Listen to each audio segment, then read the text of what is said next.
Guys, sorry about that. There's some confusion over who was teaching today.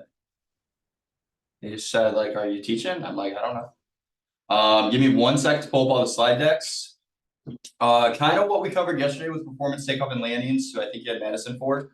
We'll be covering the performance takeoff and landing side of it, the ground reference maneuver side, and then the flight maneuver side today. So talk a little about maneuvers. Obviously, everything that we're going to talk about today takes some practice getting used to in the plane. But at the end of the day, before we get started, do we have any questions over anything as I grab your sign-in link?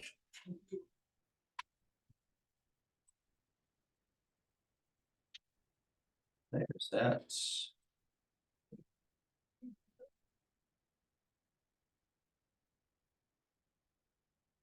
All right, share the screen for you guys. There you go.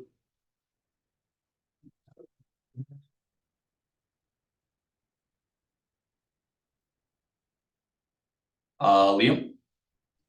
Yeah, so the last thing I remember going off yesterday with her was the E6B flight computer.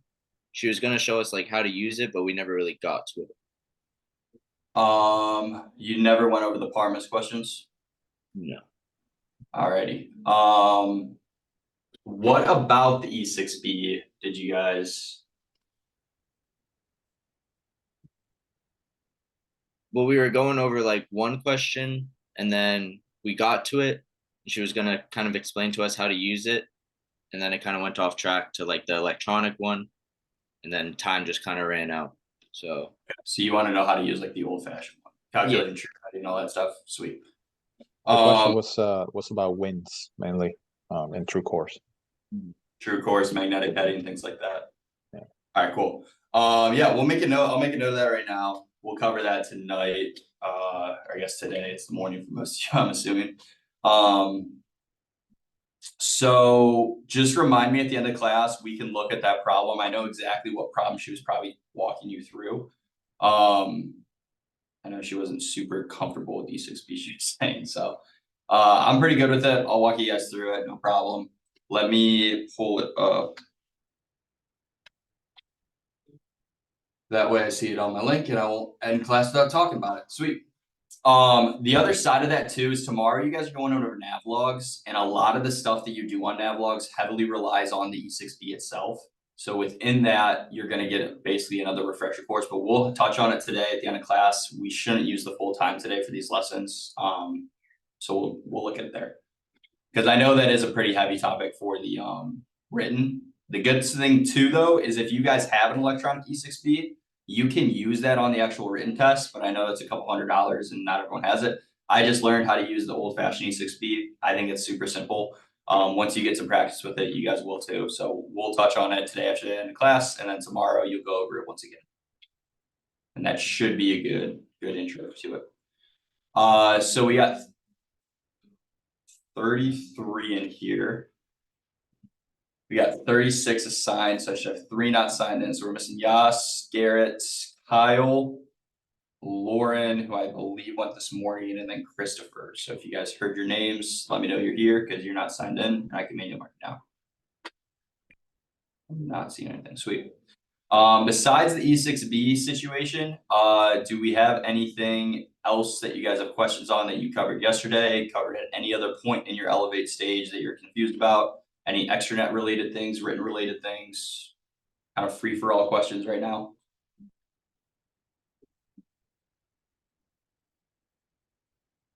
Alrighty, cool. So let's talk about performance takeoff and landings. So we're going to learn kind of how to use the technique. Now, a lot of the stuff you guys have already talked about with takeoff and landings, it still applies, right? So you're going to see a lot of the same slide. There's a little repetition in it because we're trying to build the repetition to teach you the correct things first as you start off. But within the performance takeoff and landings, these are a lot more fun than your typical normal landings. So once you guys get comfortable landing the plane, once you actually start to build a lot of proficiency within it, we'll start to introduce the performance takeoff and landing phase right before your check ride. The soft field operations are obviously done for grass strips, dirt strips, things like that. And then anything short field operation is concerned with a runway that's shorter. Maybe there's obstacles with the departure end of the runway that you need to clear. So how do we use the correct airspeeds, use the manufacturer recommendations in order to do that? So we'll cover all that stuff today.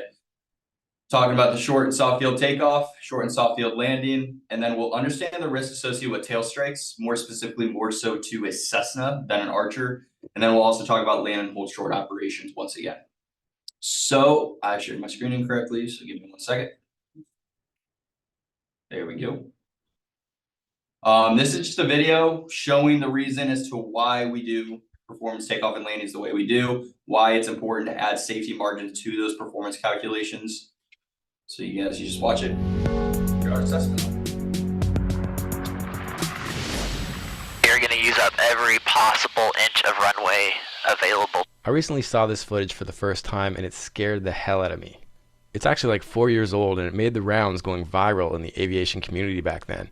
And I wondered, how could I have missed this? And then I realized it was because I had one of these around that time, so I was a little bit distracted from flying. But after things settled down in my life, I got back into it. So anyway, seeing this video actually inspired me to think about my personal minimums. Adding a margin to weather minimums is kind of an obvious one, but it's really important to think about margins with performance calculations as well. Let me get my mojo. Alrighty. So Chris Palmer from Angle of Attack was kind enough to share this footage with me so I could revive it and put a Flight Chop spin on it. The basic spin is, it's a high performance airplane, a turbo Bonanza I believe. He's taken off from a very short runway, surrounded by trees at a high density altitude. Alright, so let's do it. Chris does an amazing job analyzing exactly what happens here, so I'm not going to get into those kind of details, but I'm going to provide links that you have to check out. For now, what I want to simply do is watch and react to it. Airspeed is alive. Backed. Engine's in the green. Backed. So clearly Chris knows he's facing a bit of a challenge as he starts this takeoff roll. But he knows his airplane, and he did his math, and he knows the numbers say it can be done, but the question is, will it be done? So after rotation here, he's committed, and you can see things aren't going as planned. That's just a little scary. Little. Oh boy. Wow. Okay, things we are not doing again. So that couldn't have been any closer. Let's just back it up and check this out. Look at those treetops. I mean, the wingtips are definitely below those. So he just squeaked it through that gap. He managed to instinctually turn just slightly left there to find that one gap that he had, and he made it through. And he fought the urge to pull back, which I think a lot of people would have done, and then he would have mushed into those trees for sure. So kudos for flying right on the edge, man. He got it out, but just barely. Okay, Chris. So in Chris's article where he breaks it down, you'll see a lot of Monday morning quarterbacking going on in the conversation thread. I think we've learned our lesson. I actually thought we were kind of screwed there for a second. So did I. So I think there's a saying that goes something like, experience is a difficult teacher because she gives the test first and the lesson afterward. And all lessons in aviation are not survivable. So the moral of the story here is, just because the performance calculations say you can do it doesn't mean you will be able to do it. I mean, you need to fly the airplane perfectly. You need ideal conditions exactly matching whatever the conditions were supposed to be in the charts. So the reality of it is, most airplanes are 10 plus years old that we're flying these days. And, you know, unless you're a multi-thousand-hour pilot, you're not going to be flying perfectly. So the odds of you getting it done exactly as the book says are extremely low. And Chris is a very experienced pilot, and again, he does an amazing job breaking down everything that went on here, so I'm not going to get into the details. But at the end of the day, add a margin. So personally, I think I've kind of always ballparked 50%, but I'm going to officially say at this point, I'm going to add a 50% buffer to the performance numbers for my personal minimums for any takeoff calculations that I do going forward. So I'm just a private pilot doing my best to stay current and learn. I make these videos for self-analysis purposes. In this case, Chris was nice enough to share his footage. And definitely please check out Chris's links. I'm going to put them in the description as well as on the screen here. I'll make some annotations that are clickable. But yeah, check out his stuff. He's got an amazing aviator cast. So first initial reactions, obviously, number one, he probably should have never taken off, right? Maybe he did his performance calculations perfectly like they said, but he said in the video, just because it says it can be done doesn't mean it will be done, right? The performance calculations don't take into account the humidity as well. So that's the one thing that we add the 50% buffer to, right? So I don't remember if it was this class or the class before you guys yesterday that we were kind of talking about always adding those safety margins in, making sure the aircraft performance is where it needs to be. Not only that, because it's kind of an older aircraft, right? You're not really a test pilot in that case. But in this situation, they're obviously dealing with a very high density altitude, right? You can tell it's a hot summer day just with all the vegetation and everything. You can tell they're at a high field elevation with all the hills, mountains, terrain around them. But from there, it also demonstrates holding your airspeed. So he even said in the video, kudos to him for not pulling back, which a lot of pilots would have done. If he had pulled back in that situation, what would happen is the aircraft would have just bled off the airspeed and ended up stalling, taking it right into the trees. So it's really important that we know our critical airspeeds like our VX and VY, and we can hold those throughout the entire climb out and follow the procedures set forth by the POH. So the whole goal with the short field takeoff as a whole is just to get the shortest ground roll with the steepest angle of climb, right? We want to climb as high as we possibly can in the shortest amount of distance, because most of the time when we're doing this, it's not really the runway that's the issue, it's the obstacles that are at the end of the runway, especially in our smaller single engine GA planes. So with this, the POH is your friend. The power settings, the flap settings, the airspeed settings are all published by the POH. So we need to track those and follow those like a T to make sure that we can actually perform similarly to what the POH is going to say we're going to do. And then it is critical to know your VX and VY. So what is the main difference between VX and VY? You guys know the definitions, what identifies them? Yes. Best climbing angle versus the best time for climbing speed. So what does that mean, and which is the difference between the two? Or I guess which So- one is which? VY is the time and then VX is the angle. VX is used for short field takeoffs, I believe. And then VY is used normally. Yep, just for your normal cruise climbs, right? Exactly, perfect. Sam, did you also have a question? I think I missed you. I saw you put your hand away. Yeah. Is it generally easier to do a short field landing than a short field takeoff? I would say the opposite actually. I feel So, like the takeoff is a little easier than landing. so for this guy's situation, would he need to like go to a different airport to land? Was that not enough runway for that, or just based No, on so it your- wasn't an issue because you could see in the video he took off well before he ran out of runway, right? His issue was clearing the 50-foot obstacles that were at the departure end of the runway. So not only did he need extra runway, but he needed to climb the plane to a high enough altitude, 50 feet AGL basically, per the POH, in order to stay clear of the obstacles. So most of the time, and again, especially on our GA planes, like it doesn't really take us that much distance on a runway to take off. We typically need about 1,500 feet on a hotter day. Maybe if it's super hot and humid, it's around 2,000-ish. But at the end of the day, most runways are much longer than that anyways, right? They're typically averaging around just under 3,000 or 3,000 for like the smaller, more local county GA airports that we go to. So it's never really a runway issue like for length in our aircraft specifically. But in this situation and in most of the situations you're gonna find, if you're in like kind of a woodland area, you're gonna have to climb over the trees that are at the departure end of the runway. So if you don't have the climb performance as well, that's where you're gonna run into issues. So typically with landing, you have the ample runway you need in order to get the plane down and stop it. For the takeoff, you gotta clear the obstacles. Okay. Now landing, you're gonna have to clear the obstacles as well, but we have that maneuver that we talked about called the slip, the forward slip, where we can basically lose altitude without gaining airspeed. So pretty much once we're clear of the trees, we can just slip it down to get low really, really quick. All right, so let's talk about the procedure for this. So the first thing you're gonna notice is that this airspeed is not the airspeed we wanna follow. In the Cessna, we're gonna use 51 knots. This is just the normal old, this is an old visual we have. So I'm just telling you right now, that's 51 knots that we're gonna fly. And that's when we're gonna start our rotation. Now, again, when we're rotating, you need to understand that that is not when the aircraft is actually going to lift off the ground, right? We're probably gonna lift off around 56 knots, but we'll start our rotation 5 knots before that at 51. We can do that because in this maneuver or in this situation, we're taking off with flaps 10. So we're increasing the camber of the wing to give us better performance and giving us basically a shorter takeoff roll. So we'll be able to generate more lift at that lower speed, allowing us to get off the ground sooner. Within that as well, we can have an increased rate of climb as well with the extra flap setting that we have. But at the end of the day, we know that that extra flap and the extra lift is causing extra drag as well. So we want to make sure we're pitching directly to our VX. So when we pull out of the runway, we're gonna use all available runway. We're gonna hold the brakes, go full throttle, and we're gonna check the engine gauges before we ever release the brakes. Once we are at full throttle, we know the engine's been running up for like 3 to 5 seconds, let it kind of make sure it's stabilized, then we release the brakes. The one thing you'll notice in that video is, and what you'll notice just about runways, is that a lot of runways have multiple different exits on them or entrances off of taxiways. So what we're gonna do is we're gonna enter the runway and we're gonna back taxi all the way to the very end so we can use every inch of available runway when we're doing this.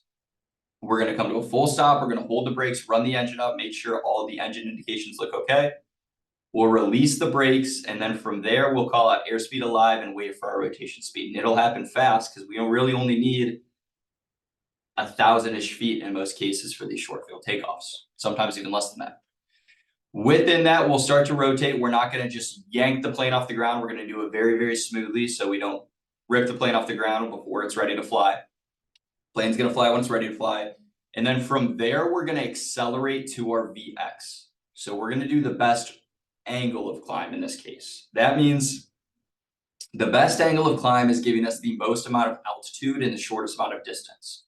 So what I mean by that is we are gonna have 2 miles to clear this mountain, or we have 2 minutes to clear this mountain, right? So if we're concerned about the angle and the distance of the 2 miles, we'll climb at our VX.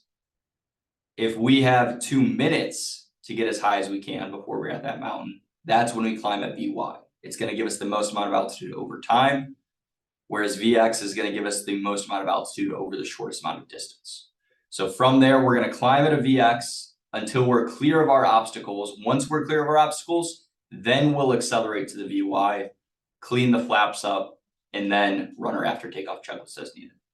And the same thing, it's the exact same procedure for the Archer. The only difference is we're gonna be at flaps 2.5, and instead of 60 knots, we start our rotation at 55 knots.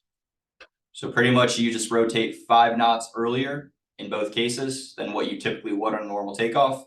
And that's going to allow you to take off that lower speed with the extra flap settings you have. Now Archers does use 2 notches of flaps because we have flaps 10, 2.5, and 40. The Cessna has 10, 20, 30. So we'll just use 2 notch of flaps on the Archers, 1 notch of flaps in the Cessna. From there, the procedure is exactly the same. Nicole?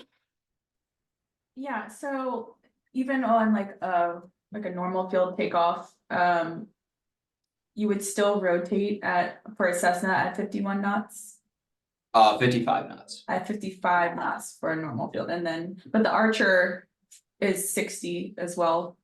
Yes, Archer's 60 for normal, And 55. So basically it's just subtract 5 every single time you're doing a short field. gotcha, thank you. For our specific aircraft. Now the POH is gonna say what speed they want you at, and that's what we'll follow. Gotcha. Anything else? Do you use performance charts to find out VX and VY? No, so the VX and VY come from the general section, so section 1 and section 2 of your POH, where it establishes what the V speeds are for the aircraft. So VX and VY are just 2 of the V speeds that will be published. Now, as you get to bigger aircraft, what's gonna happen is those V speeds have the ability to change and move around just with the change in weight that they have as well. All right, so again, we have 2 ways to climb. VY is gonna give us the maximum height in the minimum amount of time. So if we have 2 minutes to get as high as we can, we climb at VY. VX is gonna give you the maximum height in the minimum amount of distance. So if we have 2 miles to climb as high as we can, we climb at VX. Now, for VX and VY, we don't really wanna have sustained and prolonged climbs at VX. They're kind of more for short bursts of altitude, whereas VY allows us to kind of just get up to our cruise altitude as quick as we can. Why do you guys think we don't want sustained climbs at VX? There's 2 main reasons. Manuel? Engine overheating? Engine overheating, right? If we have air-cooled engines, well, look how much air is getting flown in here. We're gonna have a quicker ground speed in this case, so we're gonna be grabbing more air to cool off the engine. Whereas with VX, we're gonna be going at a much slower ground speed because we're trying to work our way up in altitude more. So within that, we're not gonna have as much airflow going over into the engine, causing potential overheating if we sustain that climb for too long. What's the other reason?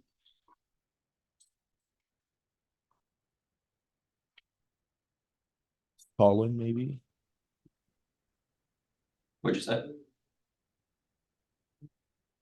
Stalling the excuse me, stalling the airplane. Stalling, yeah. If we kind of lose focus for a couple seconds, it's easier to kind of stall because you're closer at that slower airspeed. One other reason though. It's closer to the critical angle of attack. Yes, not fully though. Structural damage. Not so much. It mainly has to do with Load traffic, factor? right? Oh, So if I have visibility here and here, whereas here, I really have visibility right there. So I can't really see where I'm going as well as I can if I'm climbing a VX. So traffic avoidance as well is the other reason. Because in those traffic patterns, right, that's where all the aircraft are. That's where you're gonna have your potential mid-air collisions and things like that, right? It's very rare to have it out in the open area, open air. But when you're near the airport, that's kind of where that risk is the greatest. So 1 for better forward visibility and 2 for engine overheating. And yes, you guys are right. It does put you closer to that critical angle of attack. So if you have a wind gust or something like that, or a shear in the wind, well, then that airspeed can go away really, really quickly, decreasing the performance. So we only want to do it for very short bursts. So we know that we are going to use VX now just to clear our obstacles. Then once we're clear of that obstacle, we'll level the plane off, kind of climb at the VY, and then from there we'll retract the flaps when we're doing it. Other side with VY2, you guys are paying for the plane by the minute that it's on. So if you want to not waste a bunch of time getting up to your cruise altitude, climb at the VY, it'll get you up there quicker. Alrighty. This is my personal favorite thing that we do in these planes. It's super fun. It's really cool how you can use the aerodynamics of the aircraft, of ground effect, to get the plane off the runway as soon as you possibly can. You're gonna notice on this one, there is 0 rotation speed. So it doesn't give you a rotation speed. It's basically just saying the plane's gonna come off the ground when it's ready to come off the ground, right? Depending on the day, that speed could be as low as 39 knots. It could be as high as 45 knots, the stall speed. It all just kind of depends. So it is achieving maximum lift through a higher angle of attack as you're starting your takeoff roll. So this one, the whole goal of it is to not get bogged down in the grass and the mud. So it's accomplished by never stopping and getting the plane off the ground as soon as you possibly can. So drag is the only reason you want to use a soft field technique. If you're on a very rough surface even, right, like a gravel field, whatever it is, you don't really want to have the shaking of the aircraft, the airframe. You don't want to damage any of the wheels. Maybe if you're going too fast over that gravel, you can puncture one of the wheels. So you want to get the plane off early. Within this one, Zachary? I was just going to ask, are we actually going to be doing soft field throughout the course? Not on soft fields, but you'll simulate them on a hard surface. Okay. Liam? Yeah, is there a difference in ground effect between like an actual runway compared to a soft field? Not enough in our aircraft would you notice it. Not really, in a way. Like even water, like for seaplanes, they still have some form of ground effect. But all right, let's talk about the procedure on this. This one is like my all-time, any chance I get it, anytime I take off, I always just do one of these because they're fun. So within this, you want to roll onto the runway with the yoke fully aft. So the Cessnas, you're going to be at flaps 10, the Archers, you're going to be at flaps 2.5. So the procedure is essentially the exact same for the 2 aircraft as it is for the short field. Now within that one as well, cool. Within that one as well, you're going to roll onto the runway with the yoke full aft. So if you guys remember when you were talking about braking and aerodynamic braking, keeping the nose wheel off the ground and pushing the main gear into the runway, that's the same thing you're doing. So you're going to start as far back as you can with that yoke, and you're going to roll out on the runway and you're not going to brake, because if you brake, what happens is it pivots the aircraft and pushes that nose wheel further into the mud, the grass, dirt, whatever's the runway is actually made out of. So you want to keep that nose wheel off as best as you can. From there, with the yoke full aft, you're going to just smoothly start to add power.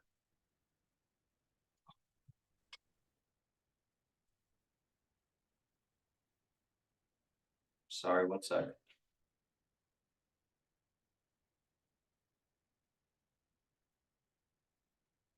I don't know why it's giving you that, Jacob. Oh, I think you just got booted again. Oh well. Someone's having technical difficulties. My bad. So we're gonna smoothly start to add full power. You guys are gonna be at full aft pressure. When you add that full power, you're gonna feel the nose wheel start to rise a little bit. You're gonna feel the nose of the airplane come up. You're gonna feel the kind of shock absorber on the front of the plane start to depress on itself. And then eventually, as you're smoothly adding that full power, once you get to about 25, 30-ish knots of airspeed, you're gonna release about half the back pressure. And what that's gonna do is it's gonna just keep the nose a couple inches off the runway. You don't need to get it like a foot off the runway. You just want that wheel gliding over the top of the runway, basically doing a wheelie in this case. Now, the one thing to keep in mind with this is that if you remember talking about all the left turning tendencies, you guys are going to be at a high power setting and a higher angle of attack in this case. So what that means is the plane is going to try to drag you off of the left side of the runway. So it doesn't do that. Typically on a normal land takeoff, what you'll do is you'll just add a little bit of rudder, which will also make the nose wheel pull yourself back on center line. But you don't have directional control out of the nose wheel in this case because it's off of the runway. So all that means is you're going to need even more aileron and even more rudder to basically keep yourself aligned with the runway because you're using those low speed aerodynamics. Within that, you're going to feel the weight of the wheels get transferred into the weight of the wings. And what's going to happen is it's going to start to feel like those wheels are rocking, kind of losing grip on the runway, and it's going to feel a little bit unstable. When that happens, slightly push the nose forward. And at that point, when you reduce the angle of attack, you're going to reduce some of the drag as well, which is going to cause the plane to pop off the ground.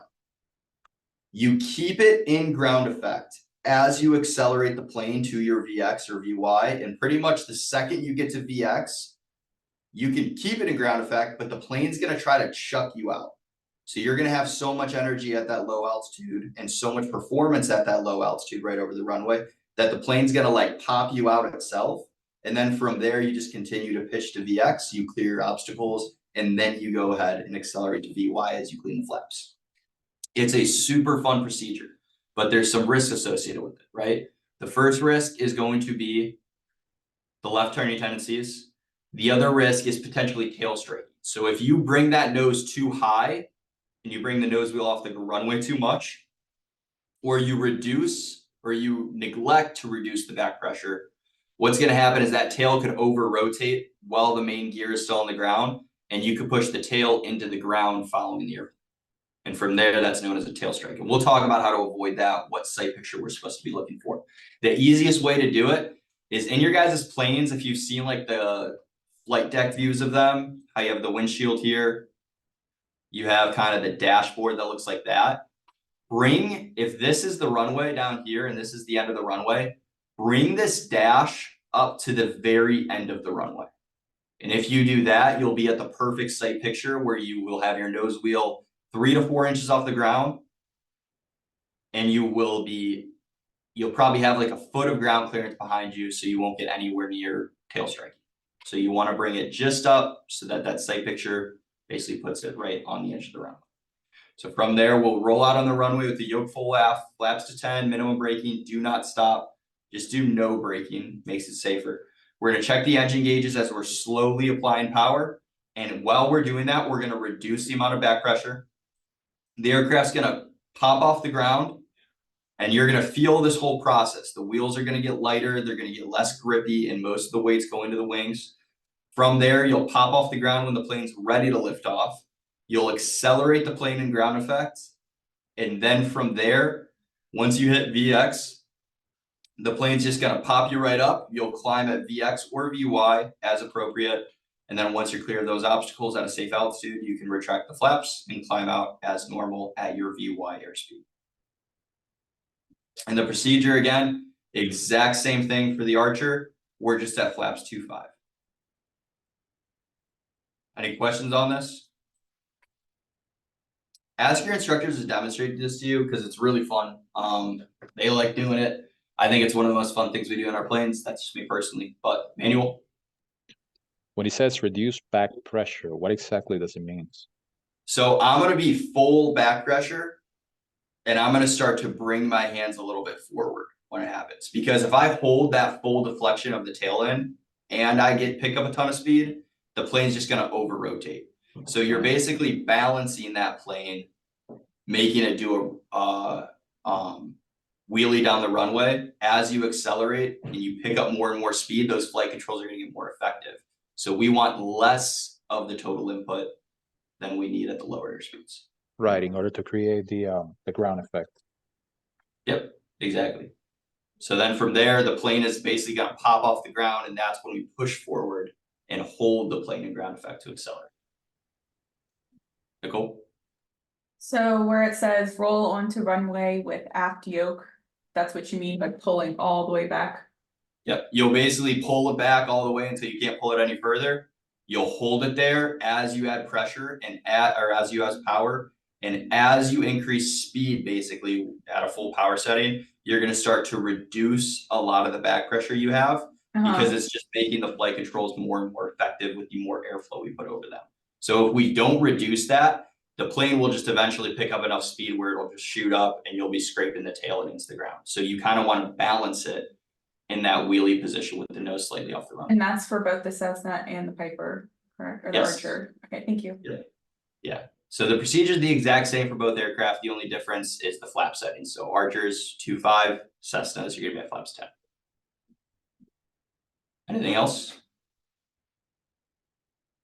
Caleb? So after we get into ground effect, we stop reducing back pressure. Yeah, so once the plane's gonna rotate before you ever get in ground effect, right? It's gonna pop off the ground. You actually are gonna need forward back pressure to keep the plane from climbing out of ground effect. Cause if you're in this very low energy state, cause you guys are gonna get the plane airborne before your stall speed. Like you have a VS and that's your stall speed with flap settings. That V speed for the aircraft stalling is around 40, 45-ish, right? In this configuration of the aircraft without full flaps in, you're very roughly in the Archer around 48 knots, and in the Cessna, it's about 44-ish knots. Because of that, you can rotate, like I've gotten the plane off at 38 knots. And so in that case, if I popped out of ground effect and I introduced all that induced drag back into the plane, I would just stall and come smashing right back down on the runway. So once that wheel and the main wheel come off the runway, you actually need to push forward to keep that plane leveled off in ground effect. Because as the plane picks up more and more and more speed, it's getting better and better and better performance. So it just wants to continue to climb. So in that case, you just need to continue pushing forward to hold it in ground effect. And then from there, you'll eventually reach a speed where the ground effect is just going to chuck you out into the air. And at that point, you're at a plenty safe airspeed where you can start your climb up. How many attempts did it take for students to usually get comfortable with this? The first time, you guys are going to almost go off the runway on the left side. And it's just because you're not using enough of the controls. Because at those low airspeeds, those flight controls are very ineffective. But they're effective, they do work, but they're just very ineffective. So you're so used to having the nose wheel on the ground while you're doing your takeoff roll that you just use the rudders and the directional control of the nose wheel in order to keep yourself on the runway. In this case, that nose wheel is going to be off the runway. So you don't have the directional control you're used to. So you need to over exaggerate the amount of right rudder you're using. You need to over exaggerate the amount of aileron you're using to basically counteract all the left turning tendencies that are taking you over. So some people are really good, it takes them one time and they're like, hey, this all happened. This is how I have to fix it. I've also had students that it kind of takes them, 3, 4, 5 tries before they actually know how those left turn tendencies are going to affect them on that. Because it is going to be slightly different from the control pressures you're used to using on your normal takeoff. But if you're aware of them, you know to kind of start counteracting them the second you start a takeoff roll. Does Microsoft Flight Simulator help with any of this? Like, could it help with any of this? Is it worth it? Buying it? I haven't done soft field takeoffs on Microsoft Flight Simulator. It very well could, because I know like a lot of the physics with it are pretty similar. You guys will practice it in the sim, but this one's just kind of one of those tough ones where it's a field takeoff basically.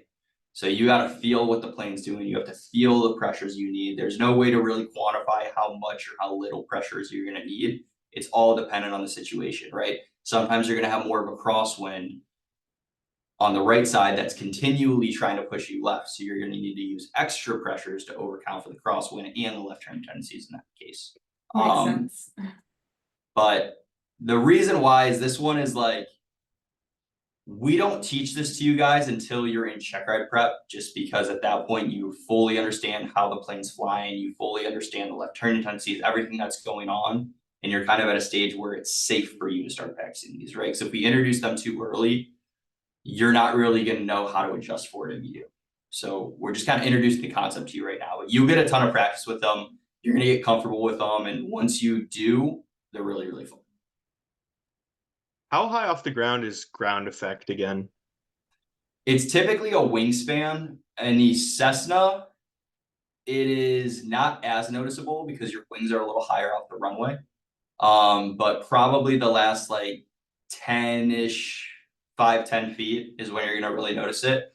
The Archer, on the other hand, with the wings being so low to the ground, it basically feels like a cushion in a way. Like the ground kind of catches you. So they're both about 5 to 10 feet off the runway. But the closer you can keep it to the runway, the better performance you're going to get out of the aircraft during this takeoff. And how long are you realistically like staying in the ground effect? I mean, is like 20 seconds, 5 seconds? It's probably about 5-10 seconds at the most. Okay, thank you. Just because with all that decreased drag that you have, you just pick up speed a lot faster. So it's basically once you hit a set speed, the plane's just going to have a set amount of performance where it doesn't need ground effect anymore, and it'll just kick itself out. And that's kind of your cue to keep pulling back and climb at that VX.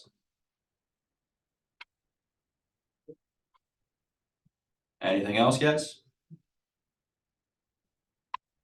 All right.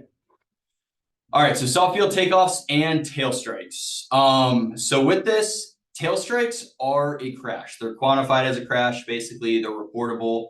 So soft field takeoffs are only practice for the check ride prep. You Cessna drivers out there, Sky Chickens, have a 92% more likelihood to tail strike at ATP than the Archers do. Doesn't mean you're going to tail strike. It just means that the ground clearance that the Archer has is a lot greater than the ground clearance that the Cessna has. So it's easy to avoid them if you know what to look for. You know, you're kind of on the lookout for it. But at the end of the day, it's just more common in Cessna because that tail sits lower to the ground just in normal operations. Doesn't mean you're going to do it. The other side of it is 1% of all tail strikes at ATP are Seminoles. And this is a Seminole right here. You can see that all of our Cessnas have what's called these tail strike tabs, basically. They kind of scrape against the ground. It's an aftermarket product. So if that hits the ground, it's not quantified as a crash. It's if the actual tail hits the ground. So most training aircraft and just most Cessnas put this on there, and it's supposed to sit down like this. And so if you're reaching a point where you might tail strike, it kind of clicks at you, sounds like scraping metal in a way, telling you lower the nose, you're about to tail strike. The Seminole and the Archers, on the other hand, they don't have that. So if you're going to tail strike a Seminole, things have to go like severely wrong. Basically, they have a ton of ground clearance, so I don't really know how this happens. By the time you guys start flying the Seminole, it won't be an issue for you because you'll be well aware of the hazards associated with this, but it's quantified as a crash because it's a loss of positive control of the aircraft, right? The aircraft's flying you at this point, you're not flying the aircraft. So in this case, what these pictures are, they're basically like I laid on my back in this one.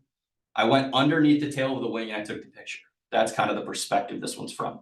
So this pilot ended up tail striking this aircraft, and it not only bent the original shape of that tail strike hook, but it shoved it up, cracked the skin of the aircraft, and got lodged up at the top. So this one would be quantified as a crash. But if you just scrape it slightly, you're going to be able to see the scrape and kind of the shaved off metal after the flight. But it should give you a semi split second warning to kind of correct and push the nose forward if you're going to actually tail strike. Daniel? Do they tell you what you're gonna be flying before you go, or do you just kind of find out when you get there? You can call training sport and they'll tell you exactly what aircraft your training center uses. I might know what it is. What training center you at? I'm in Sacramento. Sacramento. So you'll be a Cessna. Gotcha. Yeah. Which isn't a bad thing. Like Cessnas, guys, there's very easy ways to stop the Cessna from tail striking. It's just if you get too aggressive with the pitch back you have, or you don't reduce enough back pressure right away, you can tail strike.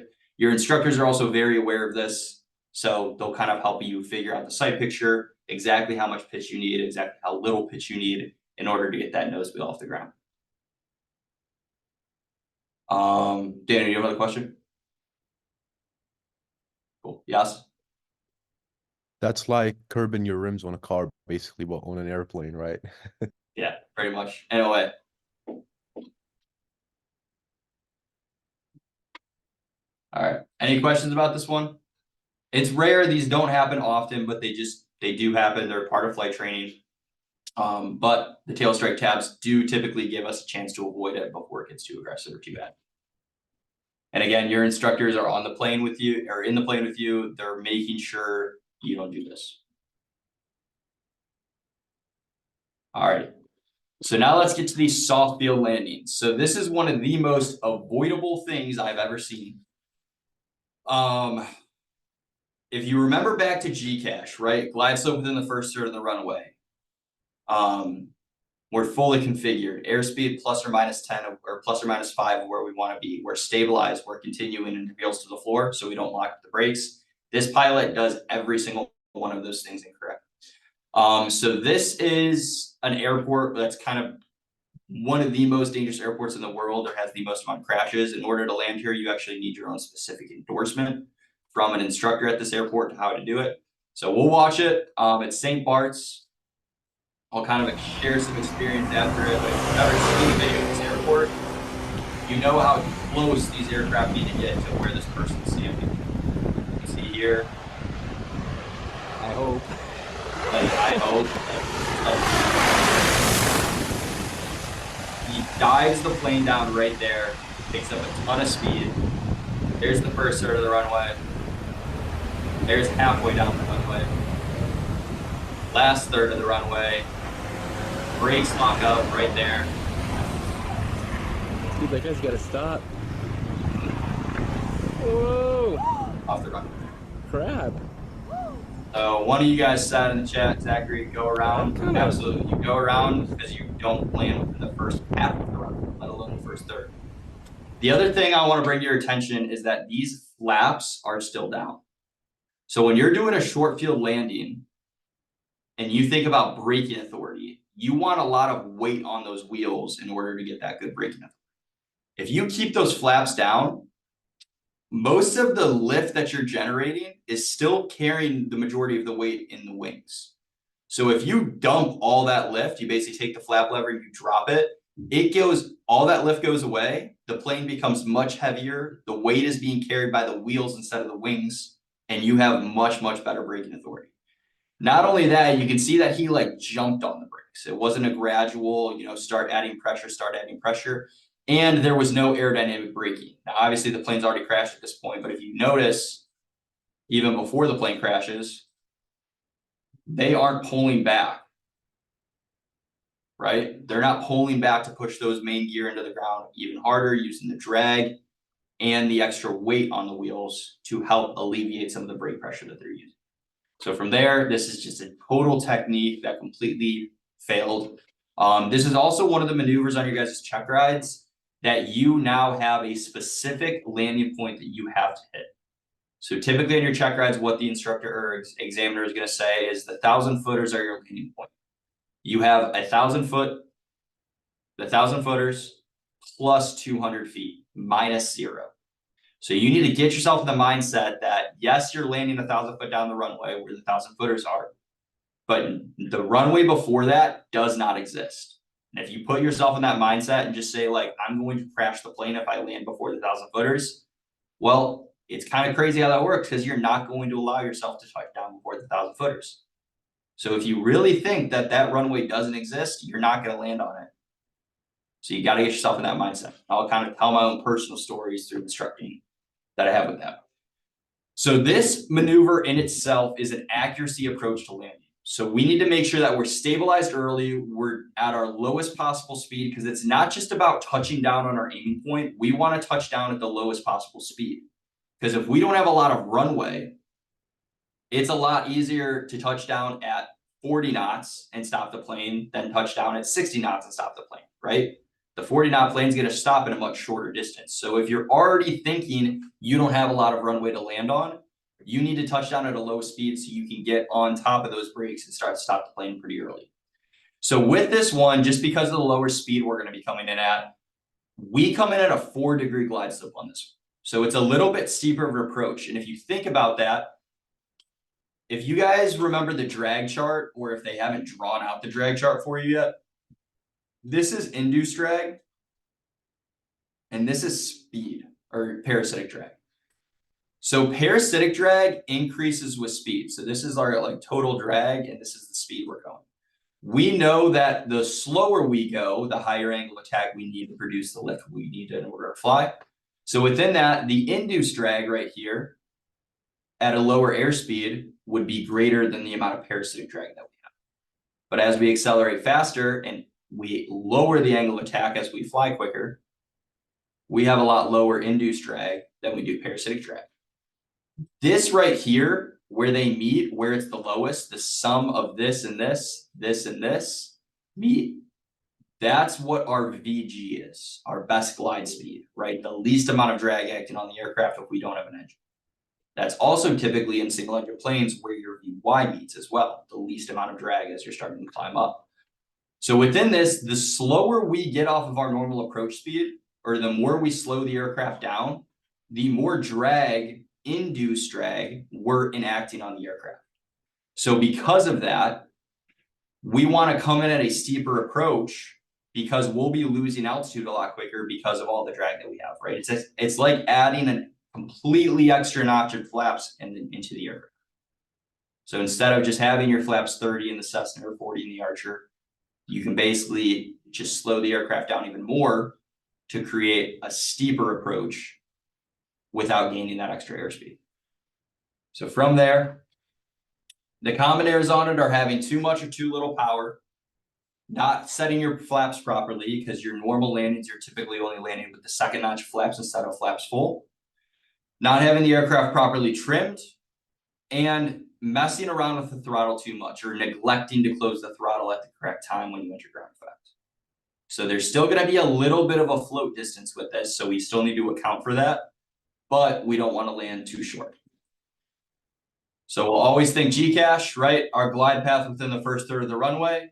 The configuration is set, the trim is set, the airspeed is plus or minus 10. We're stabilized continuing and heels to the floor, toes off the brakes, right? And yes, we want to jump on the brakes early, but we want to decrease the flaps and then get on the brakes, right? So we don't want to be touching the brakes until it's time to get on the brakes. All right, in order to fix that unstabilized approach, we remember our control inputs that you guys covered yesterday, right? Increasing the throttle is going to give you more total energy, higher and faster. Decreasing the throttle is less total energy, lower and slower. Forward elevator is how we adjust our pitch or our aiming point, and that's going to trade height for speed, so we'll get lower, but the gravity effect is going to cause us to accelerate if we don't pull back any throttle. And then aft elevator allows us to trade speed for height, so we'll get a lot higher, but we'll end up going slower until eventually we slow down enough where we start to initiate a descent again. Now, you can use these in that anticipation aspect of landing, right? So if you guys know, I'm a little high right now, I'm a little fast, I want to lose a little speed, but I'm also high, right? So if I go elevator forward, I'm going to get lower and slower. So if I decrease throttle and use forward elevator, in total, I'm going to get lower, but the slower and faster will cancel themselves out. So I'll be able to maintain my airspeed. So from there, you can use two of these in order to correct that unstabilized approach you might have. Now, what altitude are we going? Oh, I guess it says on there. If we're above 200 feet AGL, we can fix the unstabilized approach. If we're not above, or if we're below 200 feet AGL, that's when we just execute a go around, right? So you can do a go around at any point on that approach, as long as you are below 200 feet. If you can decide to do it before that as well. But once you run that Gcash, that's your first initial, do I need to go do a go around or can I continue?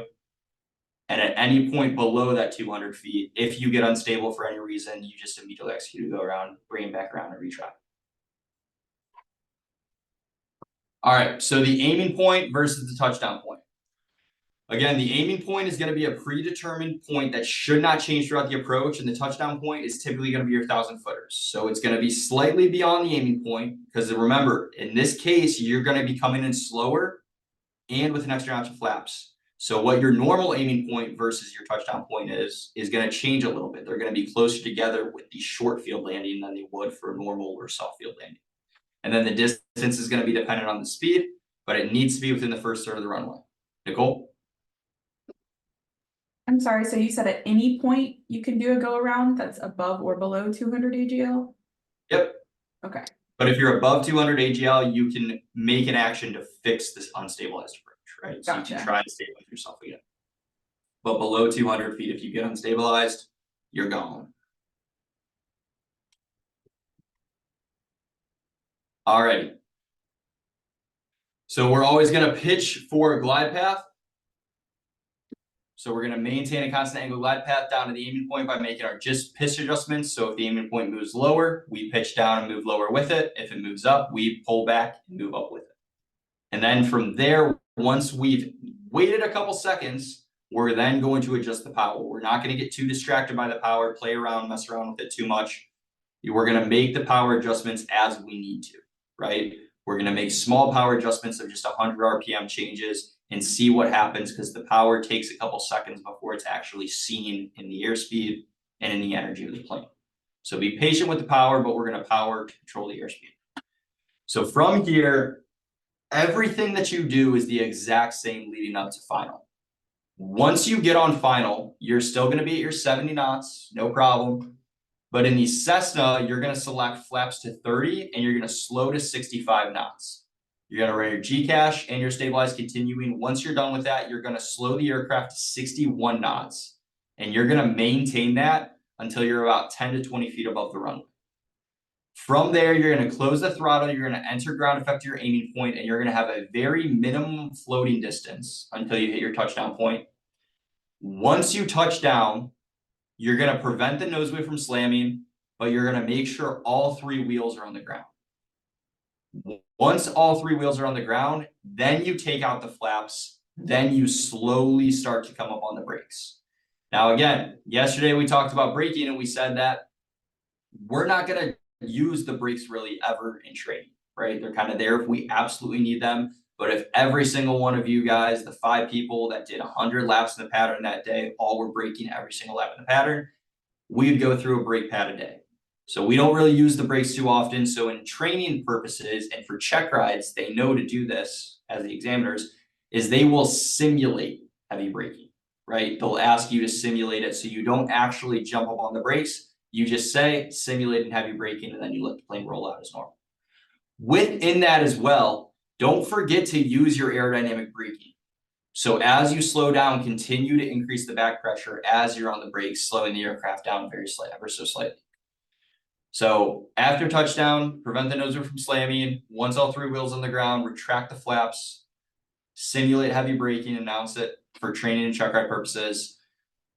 And then from there, maintain center line until you're at your taxi speed, increase the crosswind control inputs as the aircraft slows, and exit the runway.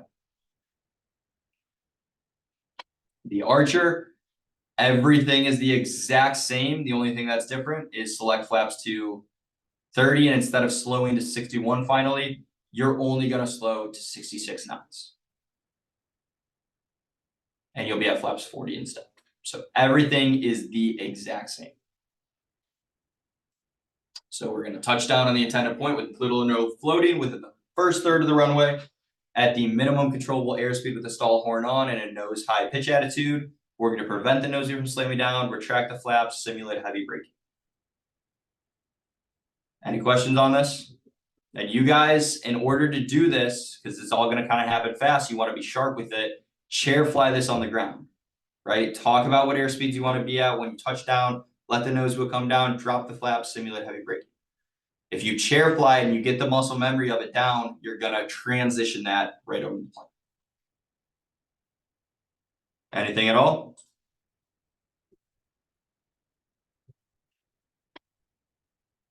Manuel?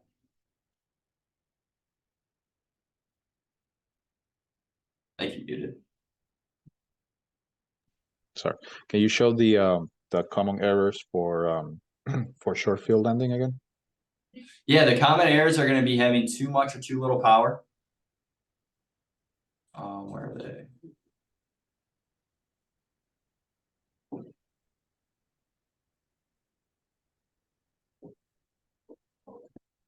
Right here. So having too much or too little power, basically being distracted too much by the power. Having the incorrect flap setting or trim setting. And also with that, neglecting to take up the flaps or decrease the flaps after touchdown. And then closing the throttle a little bit too early. So the whole key to this, or too late for that matter, the whole key to this is just energy management. So you guys, again, will do this towards kind of the later half of your private stage. And by that point in time, if you've been tracking your aiming points and landing points, making a conscious action to fix why you were short or fix why you were long the approach before, you're going to understand how to manage the energy of the aircraft very well when it comes to landing the plane with these shorter landing distances or floating distances that we're talking about.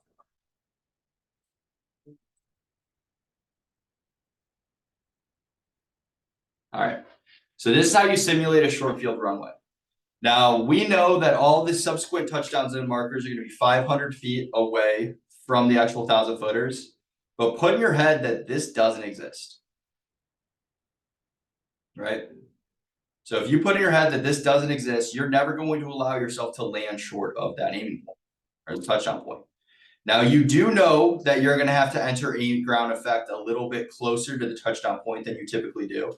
So I always say for the short field, entering ground effect about right here, one stripe in front of the 1,000 footers. If you're at your correct airspeed, that plane will run out of energy right over the 1,000 footers. You'll touch down at the lowest possible airspeed, and then you'll be able to stop the aircraft in the shortest distance.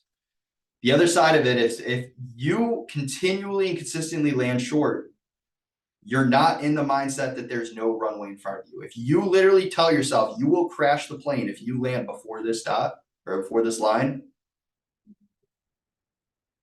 well, then I don't really want to fly with you if you're landing short, right? You want to make sure you're putting yourself in the correct mindset with it. I had one student, and it was for his commercial stage. So he's already done this on his private check ride. He's passed his private check ride.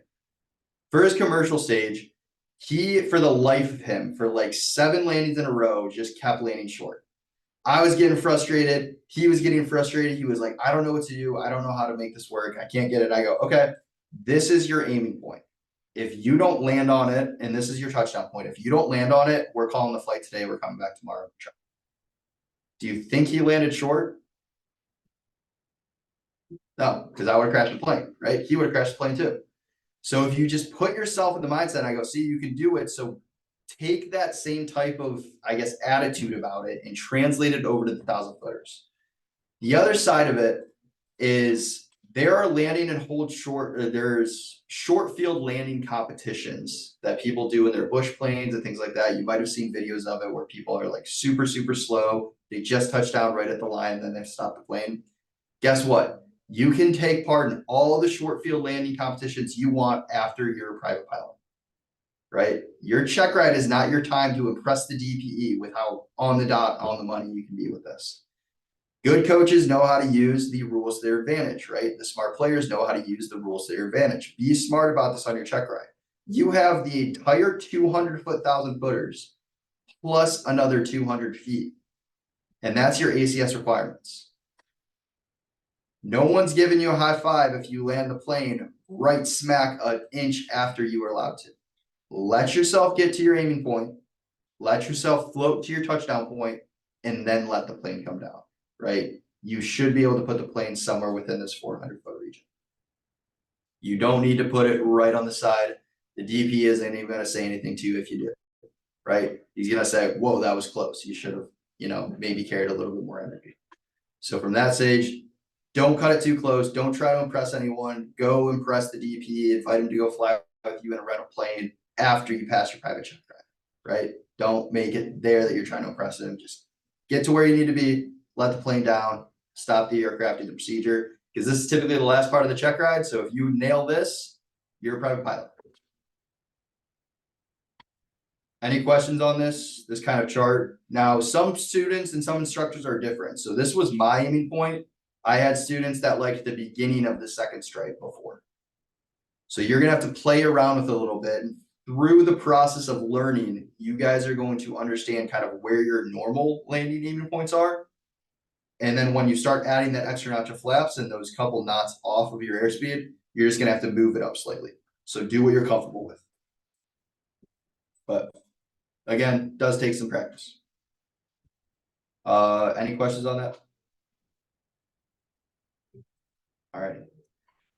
So now let's talk about the soft field landing. Soft field landing is, again, also very fun because the whole point is to get the wheels on the ground, but keep it in a nose high or do a wheelie down the runway, basically. You guys ever seen those Air Force pilots come in and they literally have contests to see how long they could go down the runway with their nose wheel in the air to make it look pretty? That's pretty much what you're trying to do in this case. You're trying to keep that nose wheel off the runway, but not overly off the runway to put yourself in a tail strike risk. So with this, it's just like the soft field. Everything is the exact same up until you get to final. Even so, the final approach with the flaps 30, 65 when landing is assured slow to 61 and flaps 40, 66, it's all the exact same in both aircraft. The only thing that's different is pretty much touchdown and the rollout. That's where the soft and short kind of come into play.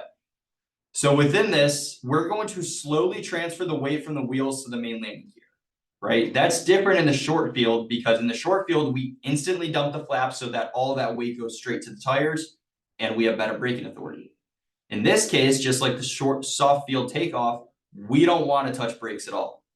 So because of that, we're going to come in to ground effect and we're going to try to hold the plane off the ground, right?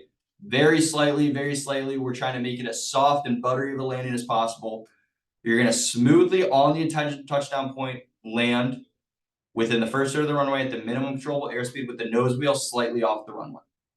We're going to maintain back pressure to keep the nose wheel off the runway. And we're going to continue increasing the back pressure throughout the rollout until eventually you slow down so much that the nose wheel just happens to fall down on the runway. But when that happens, you will be at full aft back pressure, just like you were when you did the soft field takeoff. So instead, in the soft field takeoff, we're slowly letting out the back pressure. In the soft field landing, we're slowly pulling in more back pressure to keep the nose wheel off, right? You're pretty much doing the exact opposite procedure that you were doing for the soft field takeoff. Any questions on this one? There's a couple tricks and tips we'll talk about how to help out with it. So for the landing tips that we have, one is just to hold it in ground effect. So this one, yes, you want to touch down at a low speed because you don't want the wheels hitting those soft, muddy runways very hard. But at the end of the day, if you just hold it in ground effect, you're going to feel that plane slowly start to get closer and closer until it kisses the ground, basically. So you can hold it in ground effect. You're going to be in a nose high attitude. So again, just like the soft field takeoff, when I said bring that dash to the very end of the runway, have the dash at the very end of the runway when you're coming into land as well. It's the same sight picture. And then keeping some power in. The one thing I'll say about keeping some power in is be cautious about this and kind of only try this method if you're really struggling with it. So within keeping some power in, this is kind of a like bush plane technique, but it's also a seaplane technique. So for seaplanes, when the water is really glassy, they can't see how far off the water they are because it's very reflective, right? They just can't see their actual altitude compared to the water. So what they do is they leave about 200 to 300 RPM of power into the plane, meaning that thrust is still trying to pull them forward and they're not really bleeding airspeed very quickly, but they are slightly slowing down. And when they slightly slow down, they come closer and closer to the water. until eventually they feel the pontoons hit the surface of the water. And then they pull the power and they continue to bring in the back pressure. Just kind of like they're doing a soft field landing. So if you need to, and this can be distracting if you don't need it, but if you're struggling with it, add a little bit of forward pressure to keep that, or a little bit of power to keep that forward speed up. And then when you feel the wheels actually touch down, pull the power and pull in the back pressure. And then from there, you can kind of use like the seaplane technique for landing on a glass of water to help land on that soft field. No brakes either, because if you hit the brakes or you let the nose wheel slam down, this could happen. So basically, if you let that nose wheel go, it's going to wedge itself in the soft mud, and then it's going to cause the entire aircraft to flip over itself. And in this case, obviously, damaged the wing struts, damaged the landing gear, ripped the nose wheel completely out, had a prop strike damage. This prop's completely bent. Bad things can happen, right? Also, the tail isn't supposed to look like that. So you just want to hold that nose wheel off the runway. And this is the result of not using the technique properly. So because of that, this is why we practice it on hard surface runways, just in case you don't get it first couple times. Nicole? Did they ever close some of the soft field runways if there's like Yeah. too much rain and stuff like that? This one should have been closed. Yeah, Like- looks like it. This is always an issue and a danger in a soft field, Mhm. but it should never have like huge deep ruts like this. Yes, the plane just crashed on it, but that shouldn't happen. So this guy should have never landed on this field, basically. But not only that, keep that in mind. Like if you guys have engine failures, when you're doing engine failures and kind of emergency work with your instructors, or even on the check ride, if it's been raining every day for the past 5 days and you finally got a break in the weather to your check ride, and the examiner fails your engine, don't say, boom, I'm going to that field, because that field's going to have a ground just like this, right? Luckily, in that case, you'll probably walk away from that accident, but you could save the plane if you take the plane somewhere else. So just keep that in mind, especially when you're doing emergencies, know what the local weather was the past couple of days, because maybe all those fields around you are way too soft to actually support the aircraft's landing. Alrighty, so for the short field landing distance at full weight right here, we are at flaps full, power idle, maximum braking with 0 wind, pave level, dry runway, speed at 50 feet above the ground is 61 knots, right? This also says for operations on a dry grass runway, increase your distances by 45% of the ground roll figure. So we'll do that. We'll take that new figure and then we'll add 50% to it. And that's the total distance we're willing to accept as our personal minimum, right? That's how you add your safety margins. So right there for a dry grass runway, make sure you guys are reading the notes. All right, so just to reiterate your land and hold short operations. They are used when intersecting runways are being used for takeoff and landings. The PIC has the final authority, and if you accept, you must comply. They are not authorized on dry or at night or on wet runways. So if it had just rained or it's just past sunset, they are never going to issue you one of these. But other than that, you have full authority to just say unable, not going to do that, right? Because what if you have to do a go around? What if you land and you go hit your brakes to stop before the land and hold short line and your brakes fail? Then you have to do a go around, right? There's different factors that play into it than just, okay, yeah, I should be able to make that land, right? Well, how much landing distance do I have? What if I have a brake failure? Do I still have enough room to stop my single engine plane that's only going 50 miles an hour? So the ATP limitations, and this is just for all solos as a whole, you are unable to accept a land and hold short clearance, right? So it's not just ATP students. If you are a student on a solo, no land and hold short. Crew flights are also prohibited to do so. And if you accept one with your instructors, you need to have at least 3,000 feet of landing distance or 4,000 feet if it's a multi-engine plane. So the biggest risks are there are other aircraft present, and failure to follow through can result in accident or possible withdrawal of pilot privileges. And then doing go-arounds as well, right? Say this aircraft came in and is supposed to hold short of this lasso line right there, and this aircraft's coming in to land right here. If you decide, shoot, I have brake failure, add power and try to do a go-around, big issues. Now, this example right here would never actually happen. If you think about it, right? Even if the wind was coming from this way, they would never be taking off opposite directions and landing opposite directions. It just like wouldn't happen, right? No airport, especially a towered airport where these exist, would ever allow a situation like this to occur. Controllers have thought about all this stuff. So this is literally just for this example. Now, a more realistic example is this aircraft's actually coming into land on runway 31, right? Let's say the winds are coming from this way. So in that case, maybe they cleared this aircraft to take off and you're landing and holding short on runway 27. So the way they would say this in their clearance is, career track 123, are you able to land and hold short? Yes, I'm able to land and hold short. Okay, career track 123, clear to land runway 27, land and hold short runway 31.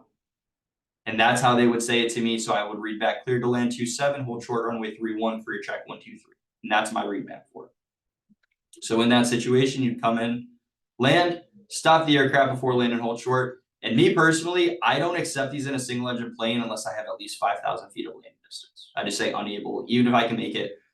Just because I know that if I have 5,000 feet, I can land the aircraft and stop before that line, even if I don't have brakes, right? If my brakes fail, I know that aircraft will just dissipate its amount of energy that it has in that 5,000 feet of landing distance that I have. And I'll at some point be able to exit the runway. Any questions on these? Only certain airports have them. Not even every intersecting airport. They don't all have published land and hold short operations. So it's really just depending on the airport, depending on if the controllers have asked for land and hold short operations to be included there. And then from there, if you're trained in an airport with these, your instructors will be very familiar with them. And they'll kind of walk you through certain situations and examples when you might be able to use them. But any questions? All right. And just again, these are all very conceptual in a way. You guys aren't going to be doing these until pretty much you start check ride prep. So you're about 2 weeks-ish out from your check ride, maybe even sooner than that. So priority number one right now is just learn how to land that plane. And then from there, start to build consistency in your aiming and landing points so that when you transition to doing these, it'll be super easy for you. Kyle? Yeah, so you had mentioned on a check ride, the last thing you might do is a short field landing. And say if you find that you need to go around, is that something that is okay with the DPE and they'll say, okay, give it another shot? Yeah, if you're not going to make it, they expect you to go do a go around. Okay. The other side of it too is you are required to do a go around anyways. So they need to see one. If you haven't done one yet, there's your chance, right? Okay. Liam? When's the last moment you can call for a go around? You can do a go around if you are below your rotation speed. You can never not do a go around. You can literally be about to pull off the runway and then add the power and do a go around again. Now, realistically, that would never happen, but you're still allowed to do it. There's never a point in time where you cannot go around. All right, guys, let's take a 10-minute break, 8-ish minute break. We'll come back at 2:25 and we'll do our next lesson.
Alright, guys, next lesson is gonna be ground reference maneuvers. So really within here, we have rectangular course, S turns, and then turns around a point. So those are your 3 ground reference maneuvers that you have. Typically on your check rides, you only show one of them.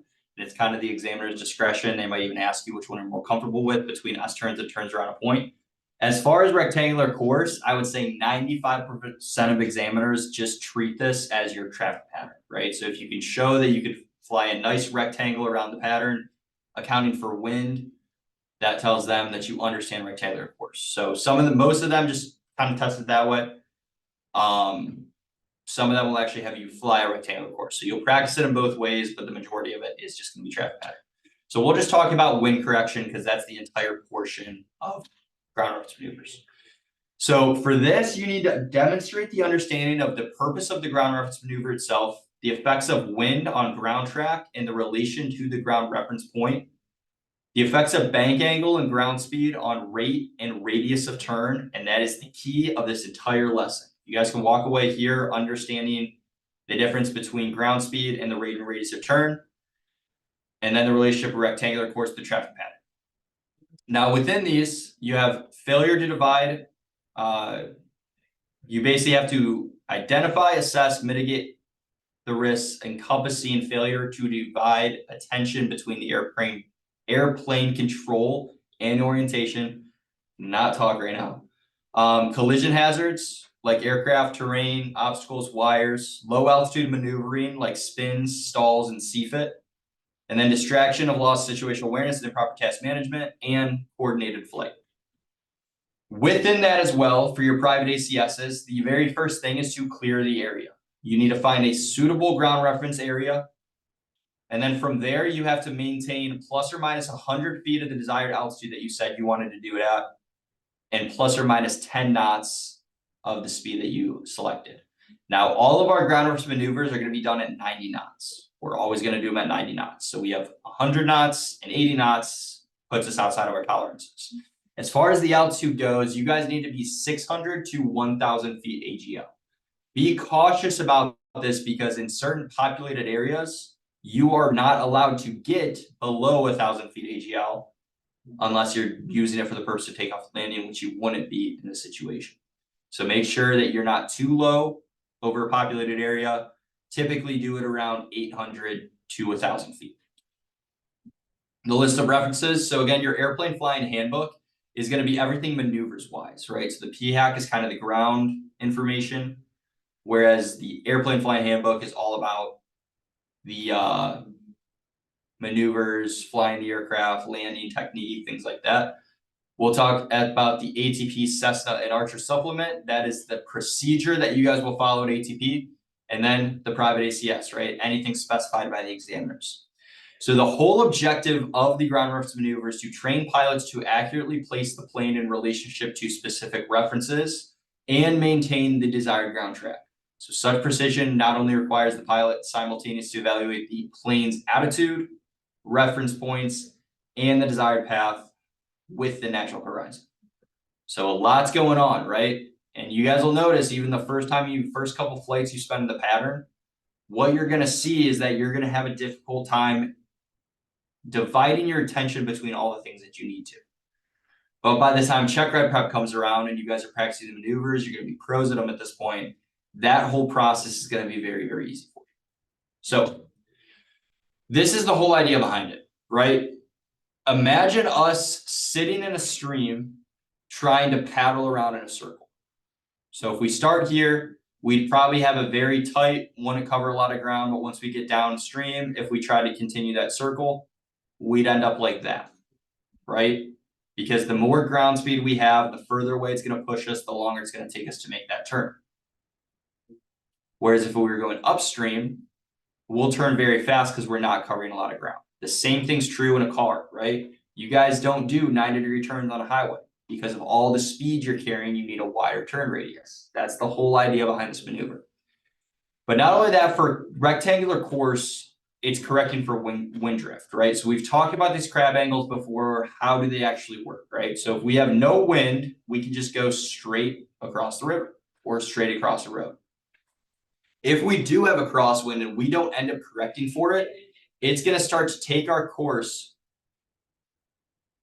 downwind or downstream of where we want to go.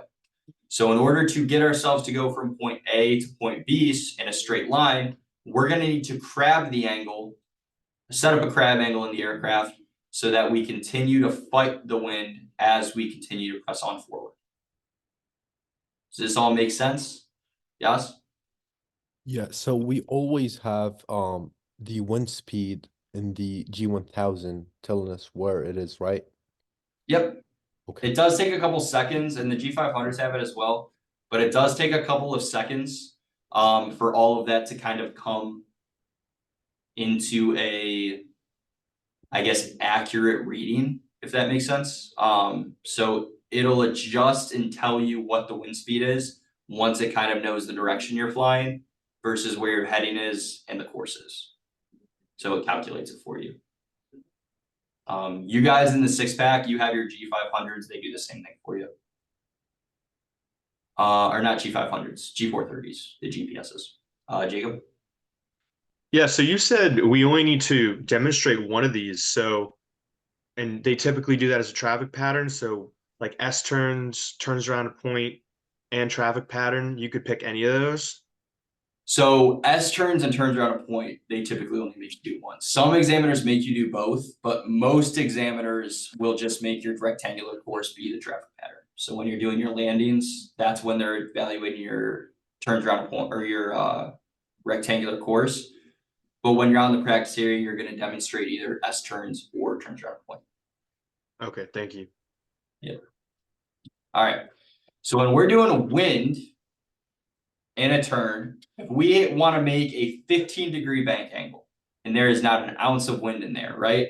We're going to have this perfect semicircle that we're going to create during this 100-degree turn.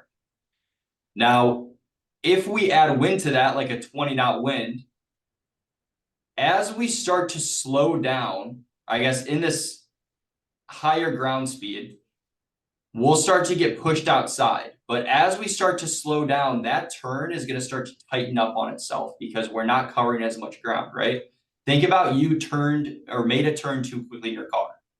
In order to make that turn, you have to kind of hit the brakes so you can tighten up the turn with the car. It works the exact same way. So pretty much the whole idea and process behind this is any increase in ground speed is going to mean you're going to need an increase in your bank angle. Any decrease in ground speed means there's going to be a decrease in bank angle. That is the whole idea of this lesson. If you guys can go to the plane day one with that in mind, these will be super easy for you to pick up on. So from there, just for your altitude, it says we need 600 to 1,000 feet AGL.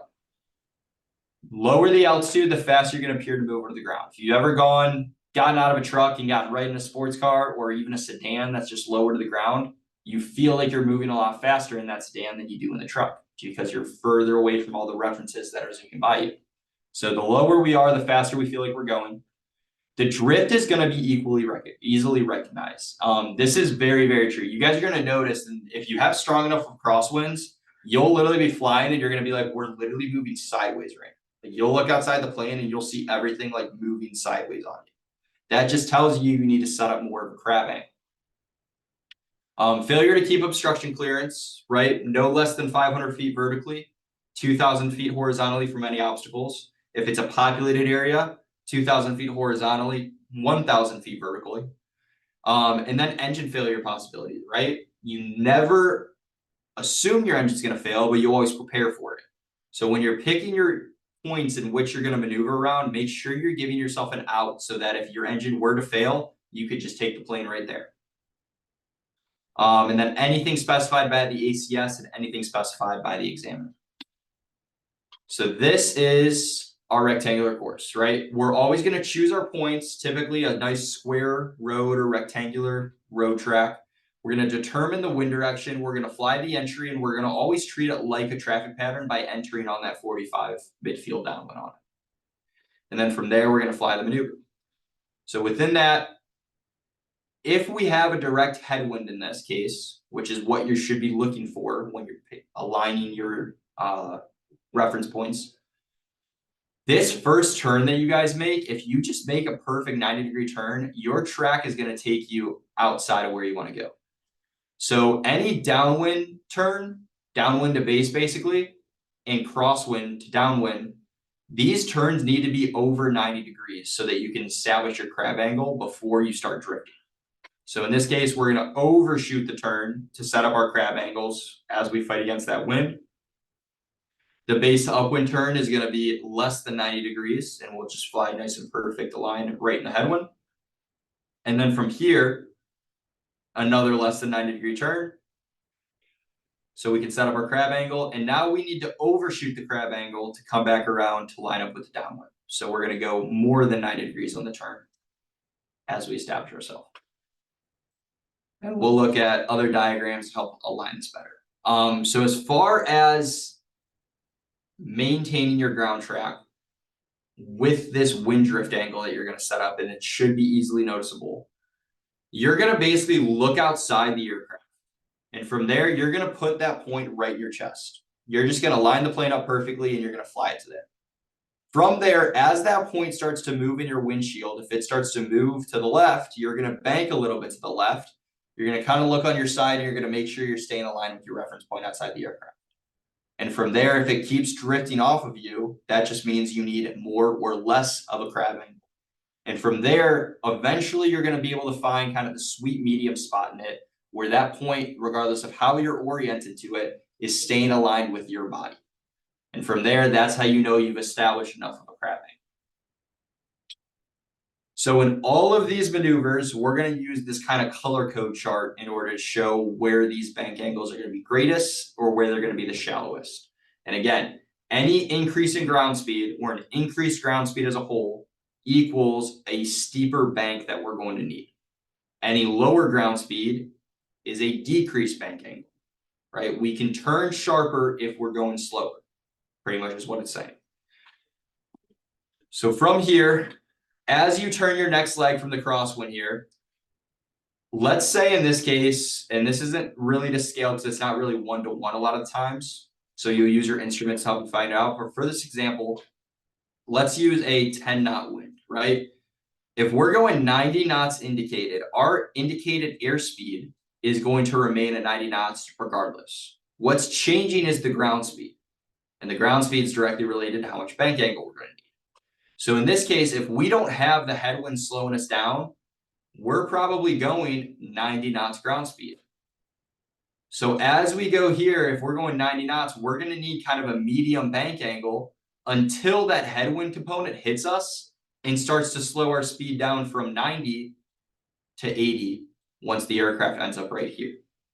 So throughout this bank angle, we're slowly rolling out the aircraft until we've aligned with the reference point that we wanted, and then we go wings level.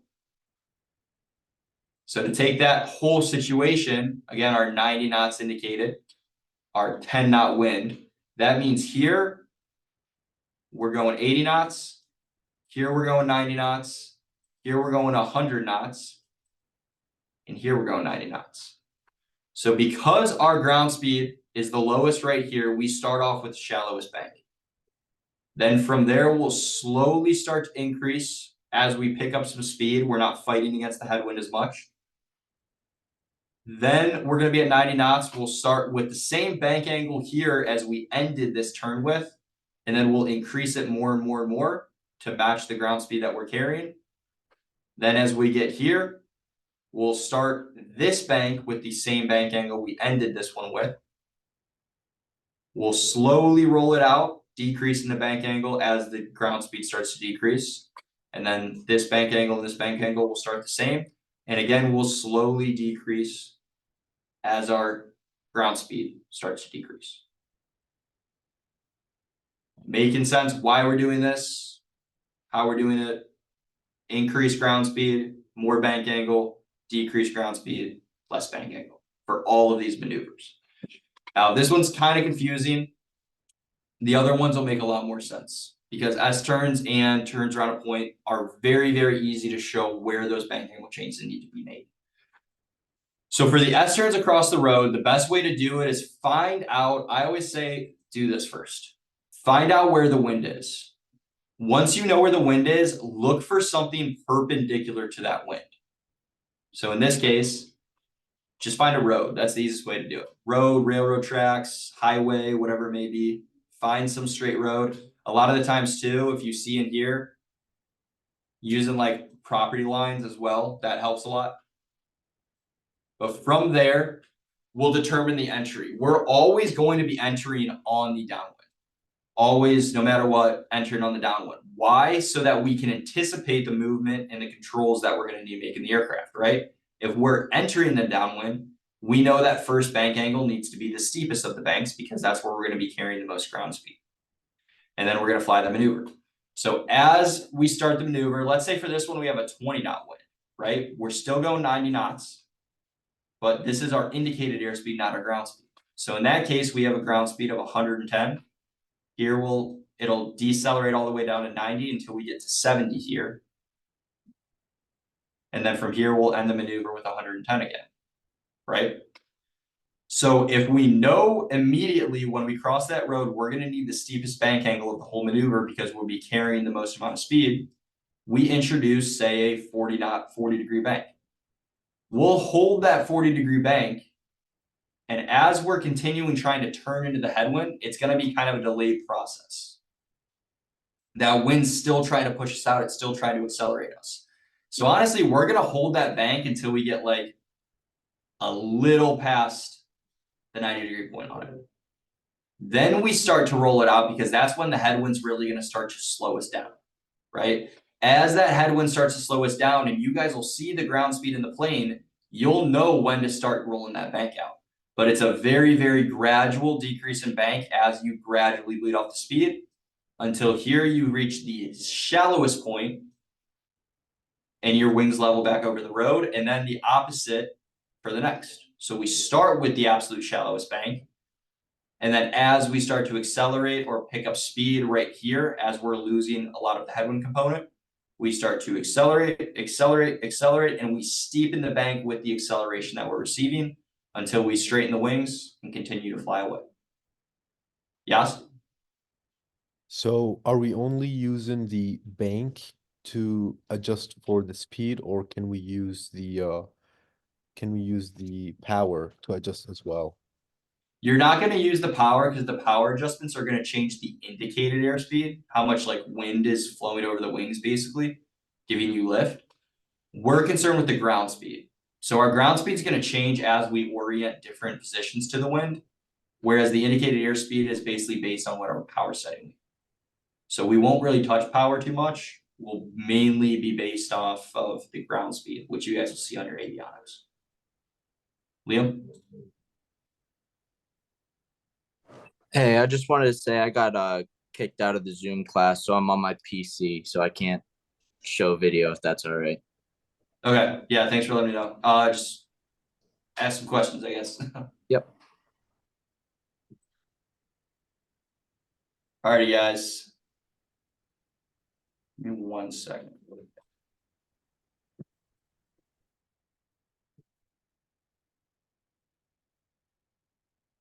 Alrighty. So from there, this is what it's going to look like, right? If we keep with the exact same 20 knot wind that we had and the 90 knots indicated that we're concerned with, everything should make sense, right?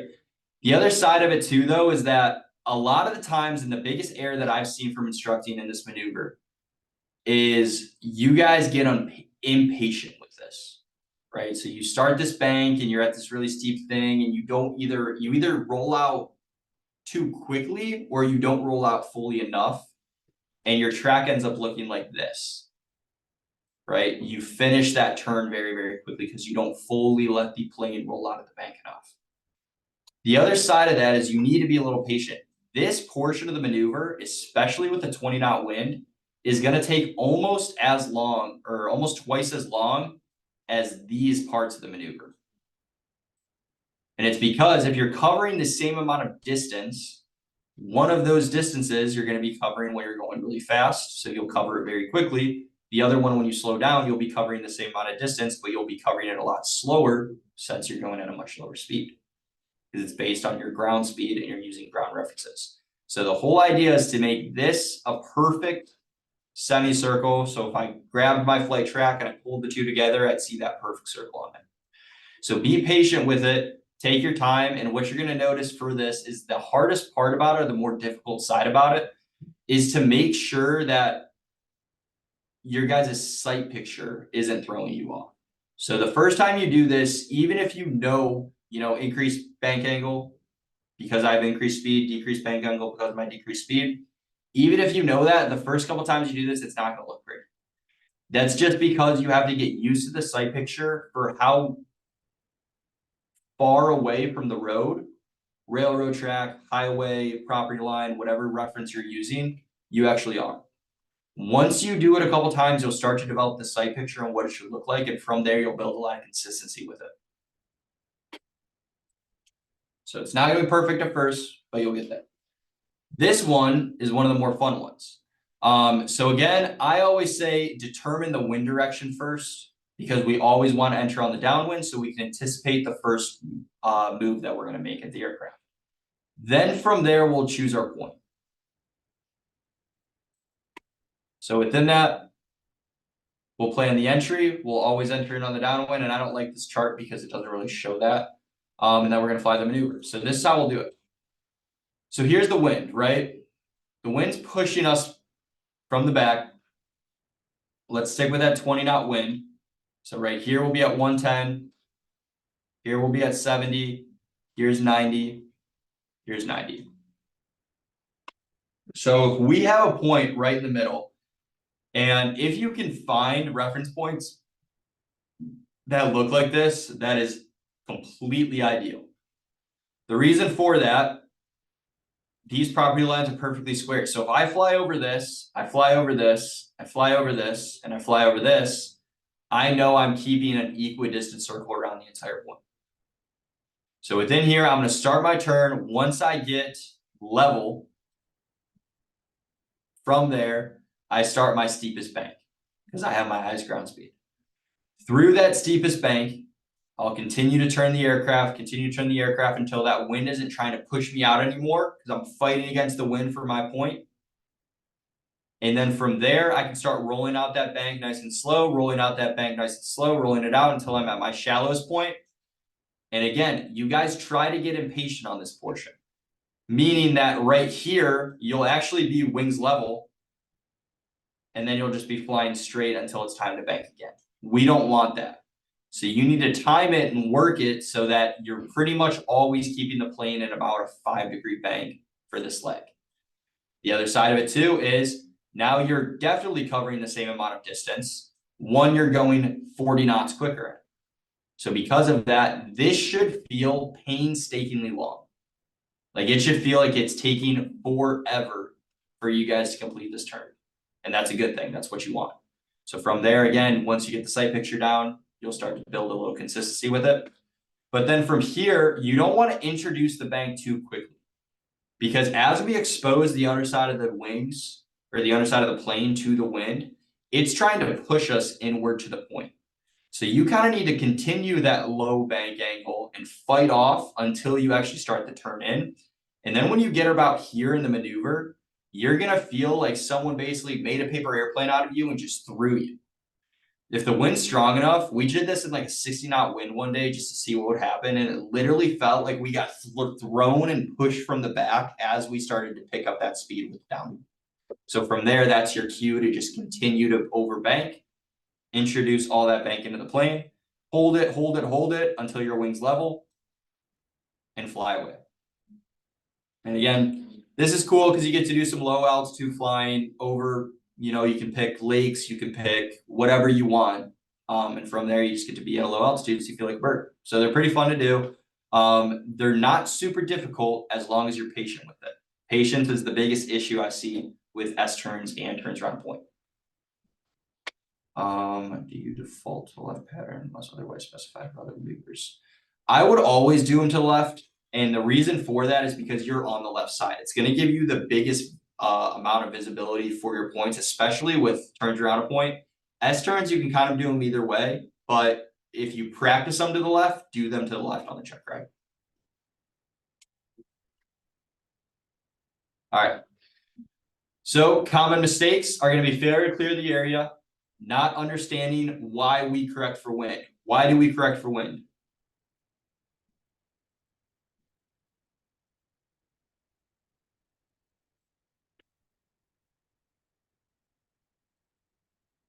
It's the whole purpose of this lesson. Why do we correct for wind? Is it just like basically because you have to, sorry, I'm trying to figure out how to word it. Is it because you have to account for your, oh my God, I'm missing the word. Basically, the angle that your plane is at because of the level of wind at a certain point in the bank? Pretty much, more simplistically, if your ground speed increases, the bank angle then needs to increase. If the ground speed decreases, the bank angle needs to decrease with it. So increase ground speed, increase bank angle, decrease ground speed, decrease bank angle. That is the whole purpose of this. That's why we're doing it. The other side of it too, guys, if I just did a constant bank the entire time, like if I just pulled out a 30-degree bank from start and I didn't adjust it at all, this is what my flight path would look like. Because as I turn into that wind and slow down, my turn radius is going to get tighter and tighter and tighter. And it's just going to push me on. So from there, we need to adjust the bank angles because the changes in the ground speed we're going to have are going to affect our turn radiuses. Then from there, your inability to adequately divide attention between the airplane control and maintaining ground track. Now, again, we're 90% outside, 80–90% outside. Every now and then, you're going to look at your instruments to make sure your altitude, your airspeed, and your ground speeds are all where they need to be, right? You're kind of keeping an eye on the ground speed to see when it starts to fall off or starts to increase, because that's your cue to start increasing the bank as well. Using poor coordination to make sure we're using the rudder, especially in that turn, we want to stay coordinated at all times. And then failure to establish appropriate wind correction angles, resulting in drift and not maintaining your altitude. So that is it. Overall, if you have an increased ground speed, increased bank angle, decreased ground speed, decrease the bank angle. That is the whole process of it. It's going to take practice just to learn the patience and the sight picture you guys are going to need. But if you go into these maneuvers knowing that, you'll be starting off from a good point and it should come pretty quickly. Take you 3–4 times before you really understand the sight picture. But any questions on that? Manuel? Can you go back and show us the mistakes again, please? Yeah. Right there. Anything else?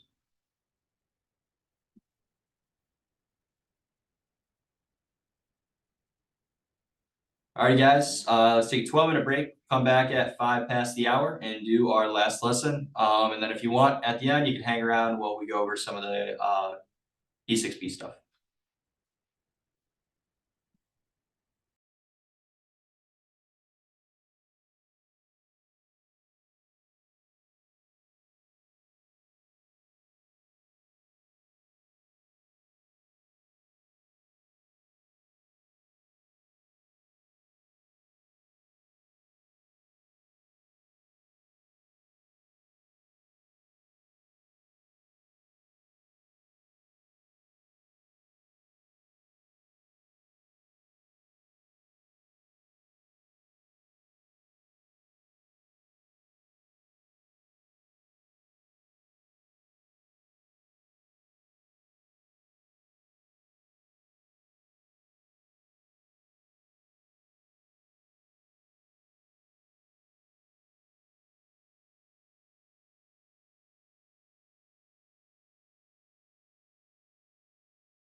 All right, guys, last lesson is going to be flight maneuvers.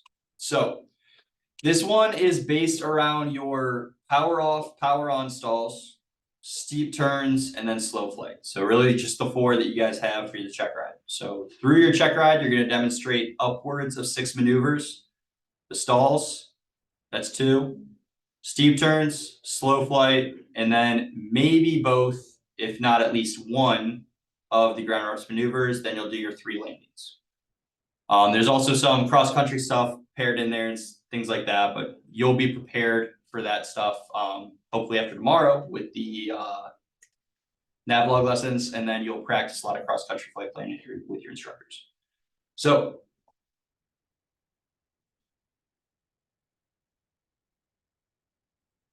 the overview is going to be the clean cruise and landing configuration flows. So each of these maneuvers has their own configuration for the aircraft that we need to have it in. For the power off stall, power on stall, we'll talk about the main difference between the two, and then we'll cover steep turns. Oh, and maneuvering your slow flight. So we talk about clearing turns all the time, but do not forget to do them. We start every single one of the maneuvers that we do with a clearing turn.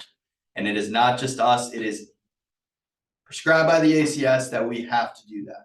So you have no idea how many people, even CFI applicants, show up to check rides and they aren't performing clearing turns, and they can fail for that. So don't make a little mistake, forget to do the clearing turns. Chair fly it as part of the flow to get yourself in the maneuver when you're setting up for the configurations. So for slow flight, why would anyone want to fly slow, and why is it important that we learn how to fly slow? To land, it's important to fly slow when you want to land. Yep. Helps prepare us how to control the aircraft coming into land. Why else? Any kind of power failure in flight. Yep, power failure in flight, right? What about the other maneuvers we're going to cover in this lesson, right? Handling stalls. Yeah, you know when the aircraft, how it's going to respond when it's about to stall, right? Approaching a stall, or even that when you're recovering it from a stall, it's going to be in a slow state. So because of that, we need to learn how to handle the plane on the edge of its abilities. Now, I've said this before, in flight training, you guys are on the very edge of the low end of the envelope and the high end of the envelope of what that aircraft is capable of doing, right? You learn how to control the aircraft at both edges of the envelope. From there, when you get to the airlines, if you get too close to either ends of those envelopes, that's when people start to lose their jobs, right? So you want to be right in the middle, but in an event of an emergency, you need to understand how to fly the plane on the edge of its abilities. It's also going to help us recognize when you're approaching a point at which the aircraft's no longer going to fly or going to enter a stall. So within that, we can use the private pilot ACS and anything prescribed by it to set up for the maneuver during slow flight. Slow flight itself is going to be talked about in the airplane flying handbook, because again, that's for all the maneuvers that we're going to do in the plane. And then how we actually perform them in ATP aircraft and at ATP for the check ride is going to be set by the configuration flows and the maneuver flows as prescribed and outlined in your supplement. So you guys were either given the Archer or Cessna supplement. You might have been given both, honestly. But start studying these flows for which ones you guys are going to do. Because the very first flight, you're probably going to be performing these, and your instructors are going to start walking you through them.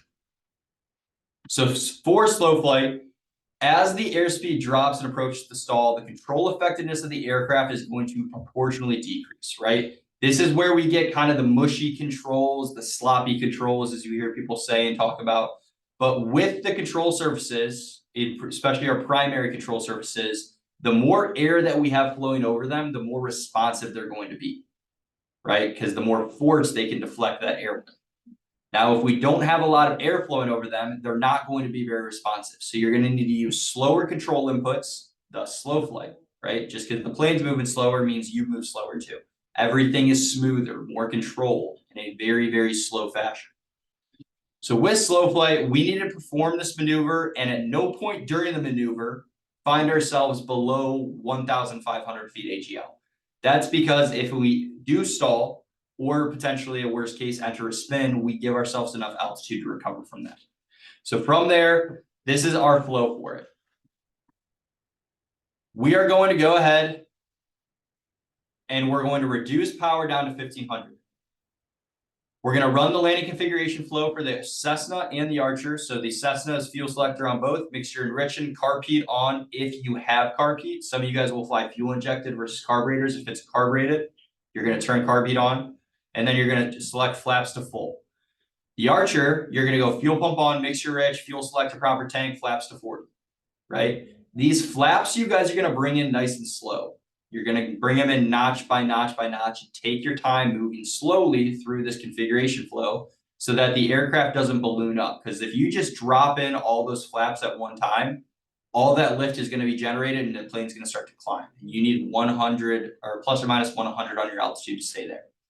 From there, you're gonna slow the aircraft to 45 to 50 knots in the Cessna, 50 to 55 knots in the Archer. And then from there, you're going to add power back in. Because if you don't add the power back in, you're just going to start to descend. So you're going to add the power to about 1900 RPM and 1950 RPM. That's going to be right at the sweet spot. That's going to allow you to keep your airspeed under control and your altitude at the same altitude or locked, as we say. Manuel? On the Archer, what would be the proper tank?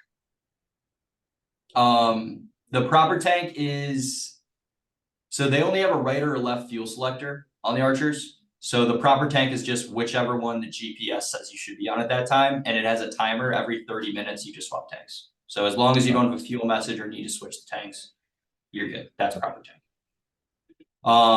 Good question though. And then from there, you guys are going to do a whole list of maneuvering. You're going to do climbs, descents, turns, level turns, climbing turns, descending turns, all these different things. And the way you do that is you hold the airspeed constant.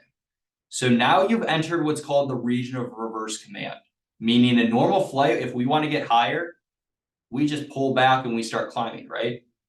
We use the pitch of the aircraft to start initiating the climb. In slow flight, we use power for altitude and pitch for airspeed, which typically in the normal region of command, we use power to control our airspeed and our pitch controls our altitude. We are now in the region of reverse command. So we're using power for altitude and pitch for airspeed.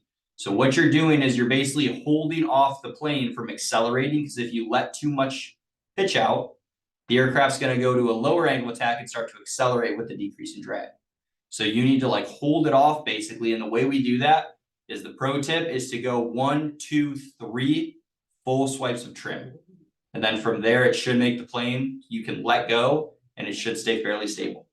The other side of this too, you're going to be at a higher power setting at a high angle of attack, right? The left turning tendencies are going to try to take you to the left. So you need to make sure you're utilizing enough right rudder to keep yourself on your desired heading. And then when it comes to recover, after you're done maneuvering, you go max power, you reduce the flaps and you accelerate to your VY or VX, whichever one the DP specifies for you. And then you run cruise checklist. Before slow flight, you're going to do straight level flight, straight climbs and descents, medium bank gliding and level turns, and then climbing descents and climbing turns, all maintaining your airspeed at 45 to 50 in the Cessna, 50 to 55 in the Archer. So you're literally just holding off the nose from dropping and trying to accelerate. Now, if you hold too much pitch in the aircraft, the airspeed's going to get too low and you're going to stall. So you want to hold it right at the minimum controllable airspeed using very light control pressures. So common errors with these are 1, failure to clear the area, inadequate or excessive back pressure. So if you guys are sitting there fighting the airspeed with all the pitch movement you're doing, you don't have the aircraft trimmed out properly. So you need to make sure you're trimming the aircraft out so that you don't really need to work to hold the airspeed constant. The left turning tendencies at the higher angle of attack and higher power setting is all going to lead into more left turning tendencies. So failure to add enough right rudder for the yaw compensation. And then ASI fixation as well. If you're just solely focused on the airspeed, locking the airspeed, and you're forgetting about altitude, you're forgetting about heading, you're going to get off and outside of tolerances. And then failure to anticipate the flap effect. So this is why we don't just yank all the flaps in at one time. We do it slowly, notch by notch, and we let the aircraft stabilize, then give it another notch of flaps. Let the aircraft stabilize, then another notch of flaps until you're at your full flap setting. And then poor power management as well, right? Don't get throttle happy. 1950 should be right on the money where you guys want to be. So what is the minimum control airspeed? It basically means that any increase in angle of attack, reduction of power, or if you increase the load factor by maneuvering the aircraft too quickly instead of slowly in slow flight, seeing the trend here, it leads to an immediate stall. So from there, you guys are pretty much 3, 4, 5 knots above stall speed the entire time you're doing this maneuver as you're flying this aircraft around, right? It's the very edge of what the plane's capable of doing. So from there, you're showing your proficiency at controlling the aircraft in those finer situations. So when would we use the skills learned in slow flight? Besides your check ride.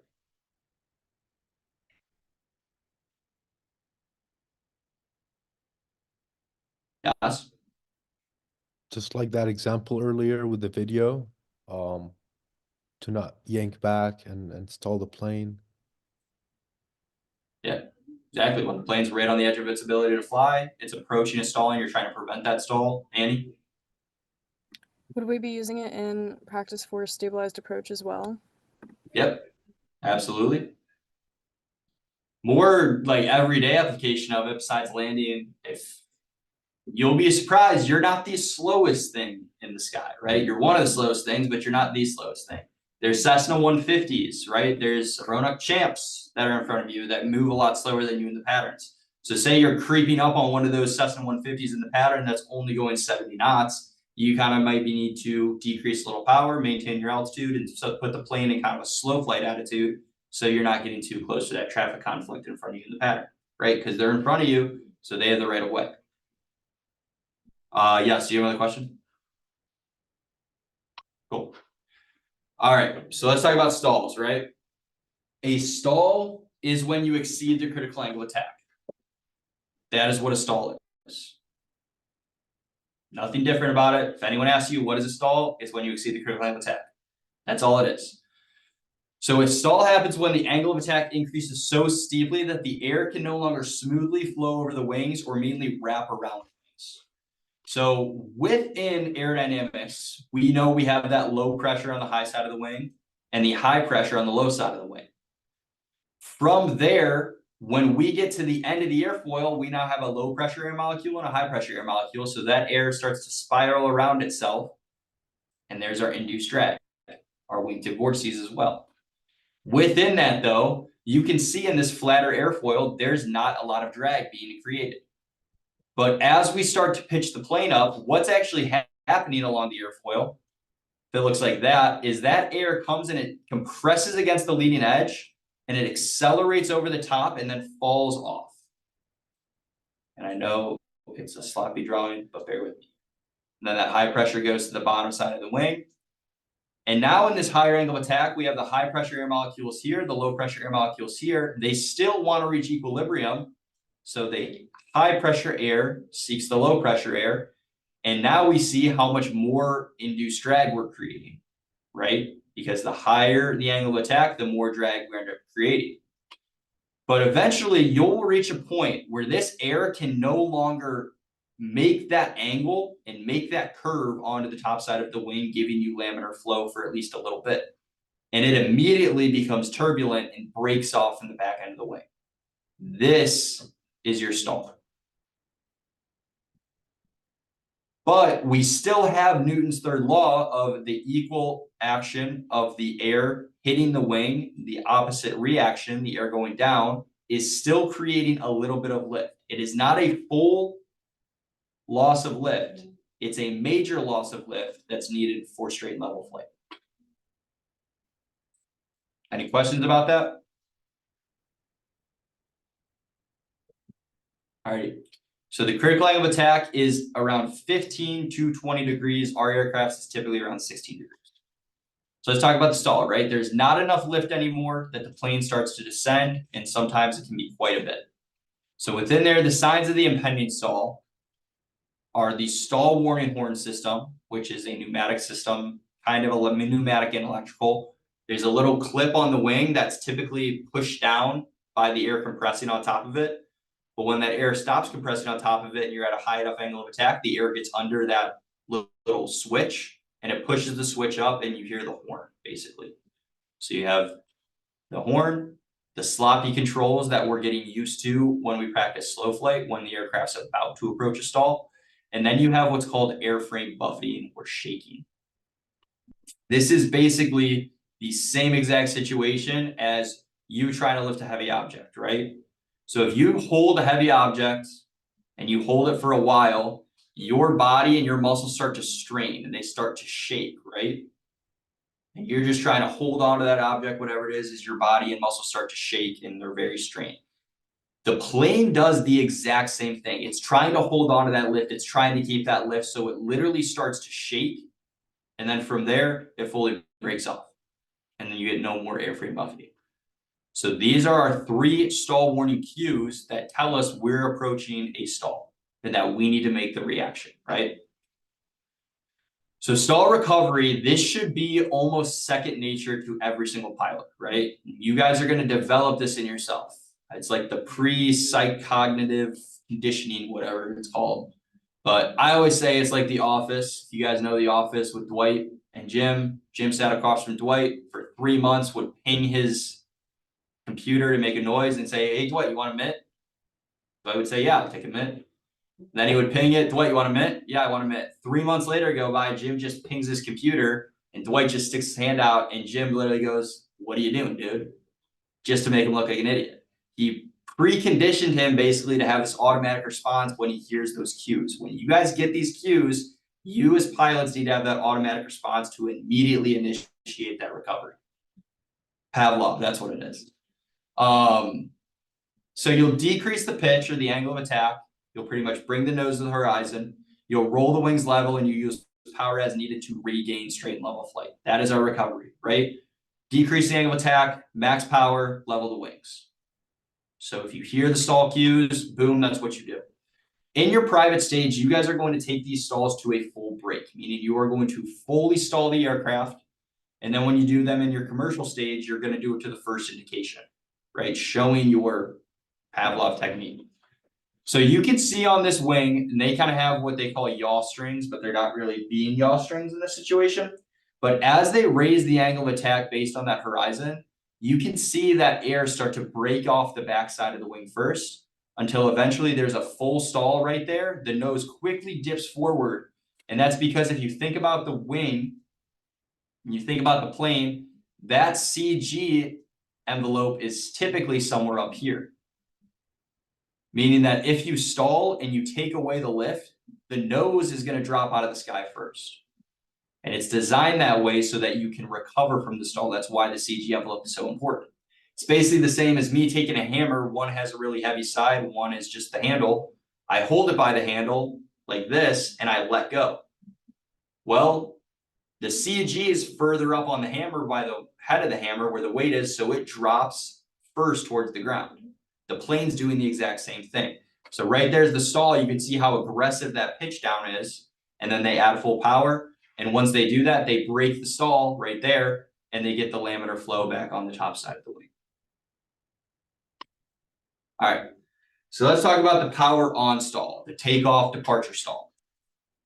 This one is supposed to simulate what happens when you kind of do that over aggressive rotation that I said not to do, right? If you just try to yank the plane off the runway, this is what's going to happen. You're going to pitch up, you're going to pop out a ground effect, and all that extra drag is going to enact itself on the plane, and you're going to stall and try to come back to the runway.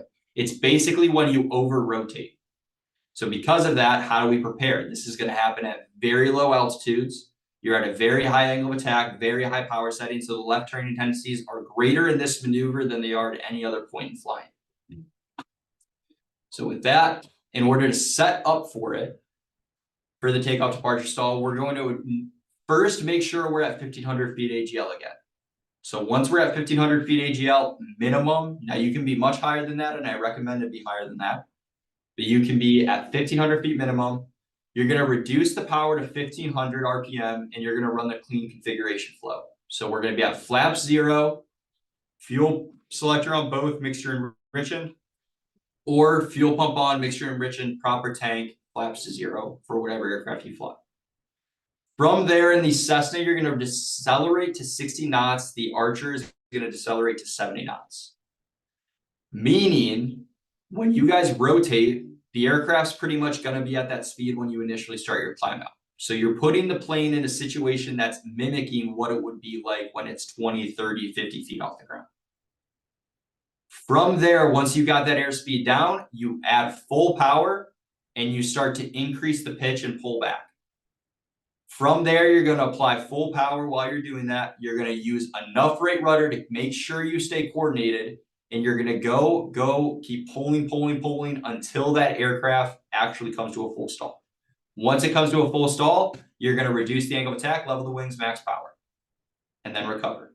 Luckily for us in this case, we don't have any flaps in, so we don't have to worry about those. And we're already at full power because we're simulating a takeoff. The main thing with this one is you sometimes need to get to like 22 degrees of pitch angle based on the natural horizon. But that doesn't mean you're going to be at a 22-degree angle of attack, because if you think about the angle of attack, it's based on the relative wind, which is based on the relative wind or the relative motion of the aircraft.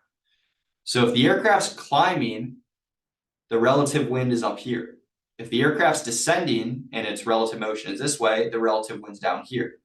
But if this is the horizon where our pitch angle and pitch attitude is based off of, we really need to be like this in order to stall the aircraft past its relative wind. So you're going to be in a very, very high angle of attack, a very high pitch angle. And from there, if you're not using enough left turning tendencies, or you're not using enough compensation for the left turning tendencies, the aircraft's going to yaw to the left, and you're going to rotate over yourself and enter what's called a spin. So you need to make sure you're staying coordinated in this. I'm going to tell you right now, this is the maneuver your instructors are most terrified to do with you your first week of flight school, because no one uses enough right rudder. You're just going to hear them yell at you this entire maneuver. Right rudder, right rudder, right rudder, right rudder. They're just going to say that over and over and over again until you come to a full stop. The other side of it is the power off stall. So this is what the approach to land stall is, right? It's starting your flare too early, closing the power too early. You're going to be at a low altitude when this one happens. So within there, we're going to put the aircraft in a situation where it's mimicking the configuration and the speed of the aircraft when it's about 100 to 200 feet AGL. So we'll reduce the power to 1500 and initiate a descent, and we'll run the landing configuration flow.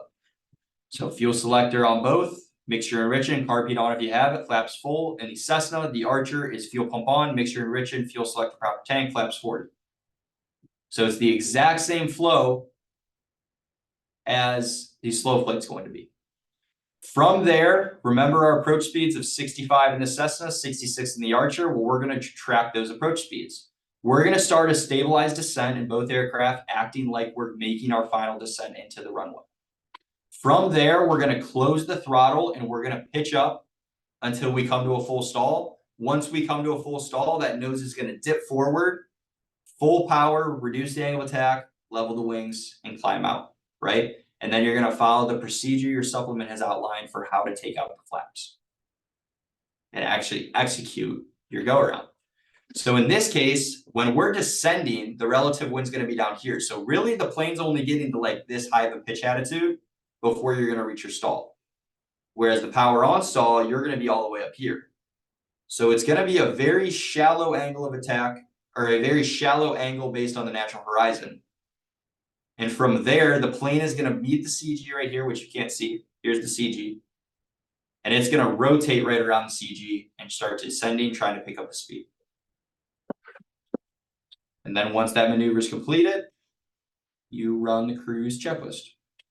So any questions on the two stalls? The differences between the two? The one is a low powered stall, meaning you're going to be throttle idle for this one. So the left turning tendencies aren't really enacting or working against you.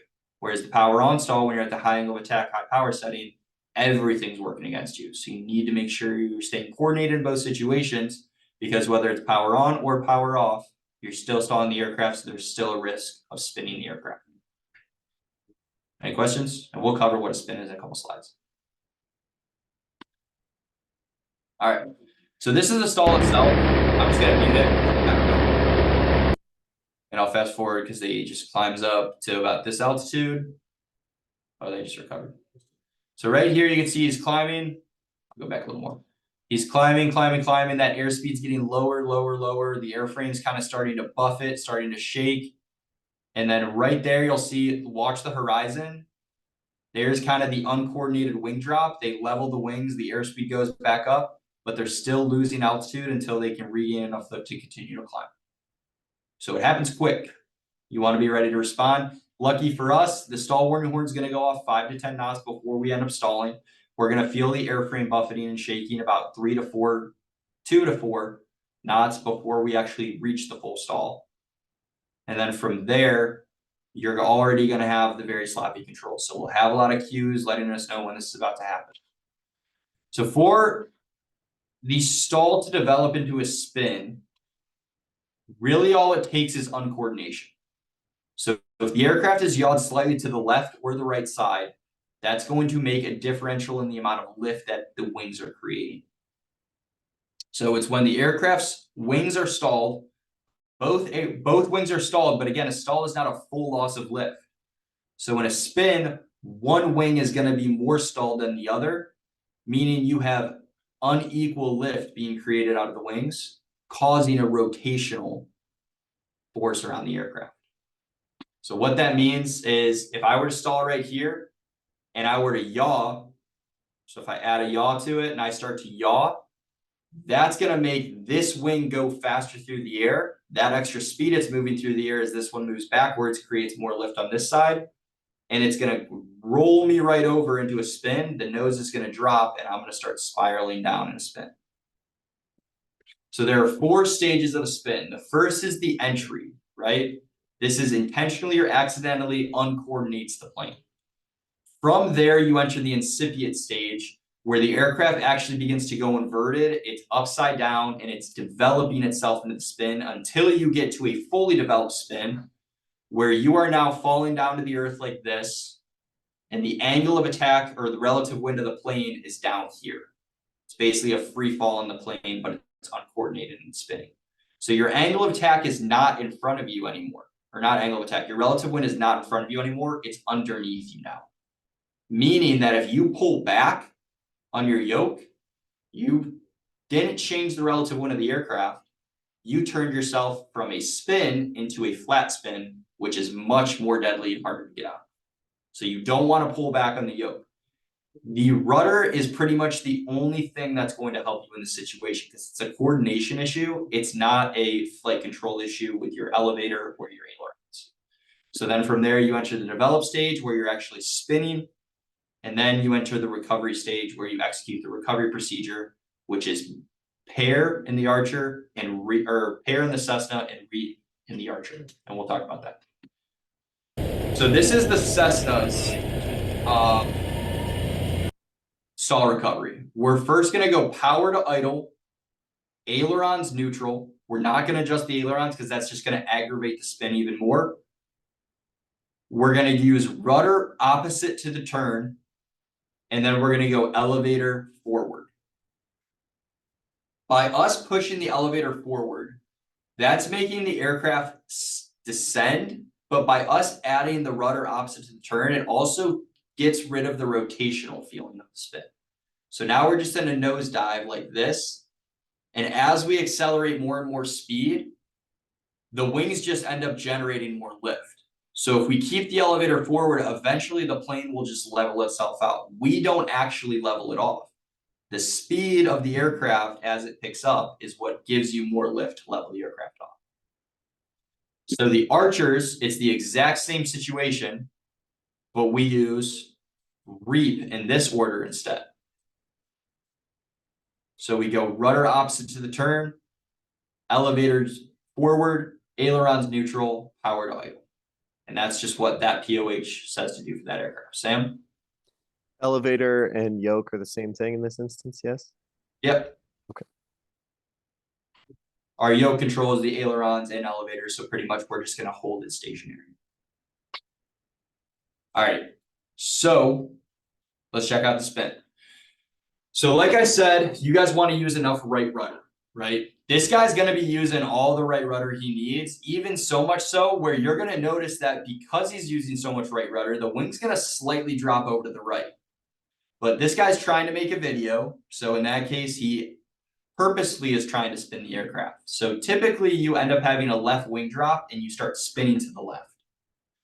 In this case, he's stalling the aircraft and keeping it coordinated, but he has too much right rudder in when the aircraft stalls. So you'll see the right wing drop and then he stomps on the left pedal and that makes you uncoordinated to the left side. So you're going to see him slightly drop to the right and then I'll flip over to the left. Typically that doesn't happen, he's just doing this on purpose. There's the right drop, he stomps on the left rudder, plane goes upside down, there's the developed stage, and there's power idle, hovers as he adds rudder and keeps the aileron pushing. Now, if you're not doing this on purpose, it is absolutely terrifying. If you're doing it intentionally, this is like the most fun thing in the world. But only certain aircrafts are actually allowed to spin. You guys get to do this at CFI. You'll get to practice them. You'll do about 5 or 6 of them with your spin instructors, because in order to be a CFI, you have to have a spin endorsement. I don't recommend going to spin an aircraft without a spin endorsement, because then from there, there's no guarantee you're going to be able to get out. But watch it one more time. So there he is, pitching the plane up. You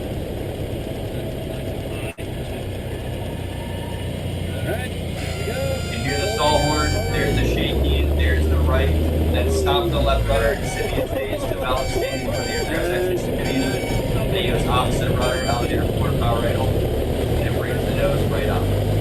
He is not pulling the nose out of this dive, he's letting the airspeed accelerate. And as that happens, the wings are just naturally getting more lift with the more speed they go over them, pulling him up from this dive. So can we spin any plane? Technically, yes. Are we allowed to spin any plane? No.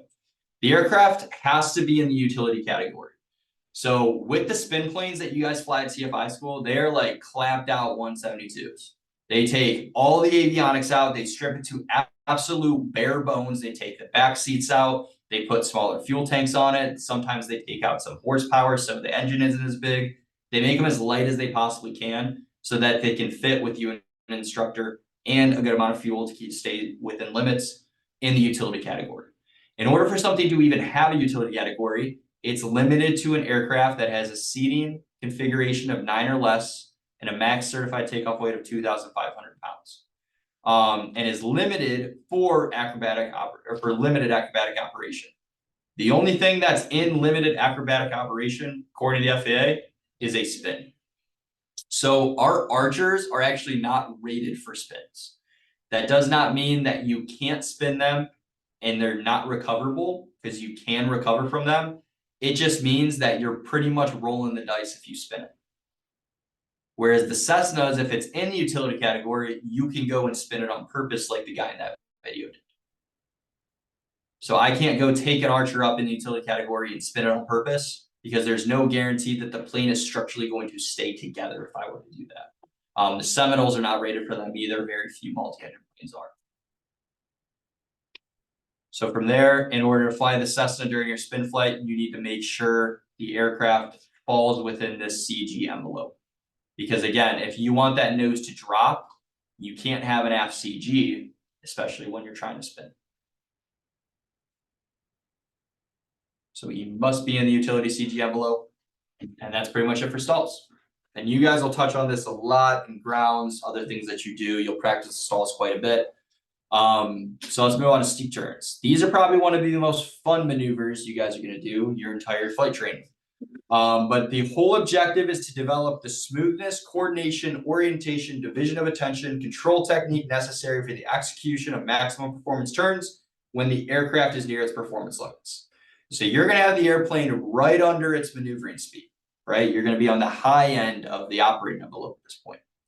From there, it is a challenge between division of attention and precise aircraft control to basically do 360-degree turns, one to the left, one to the right, at the same altitude, the same airspeed, rolling out on the same heading, but also taking into account the decrease in lift you're going to have when you bank the plane to this steep bank angle, right? So you're going to need to add back pressure in.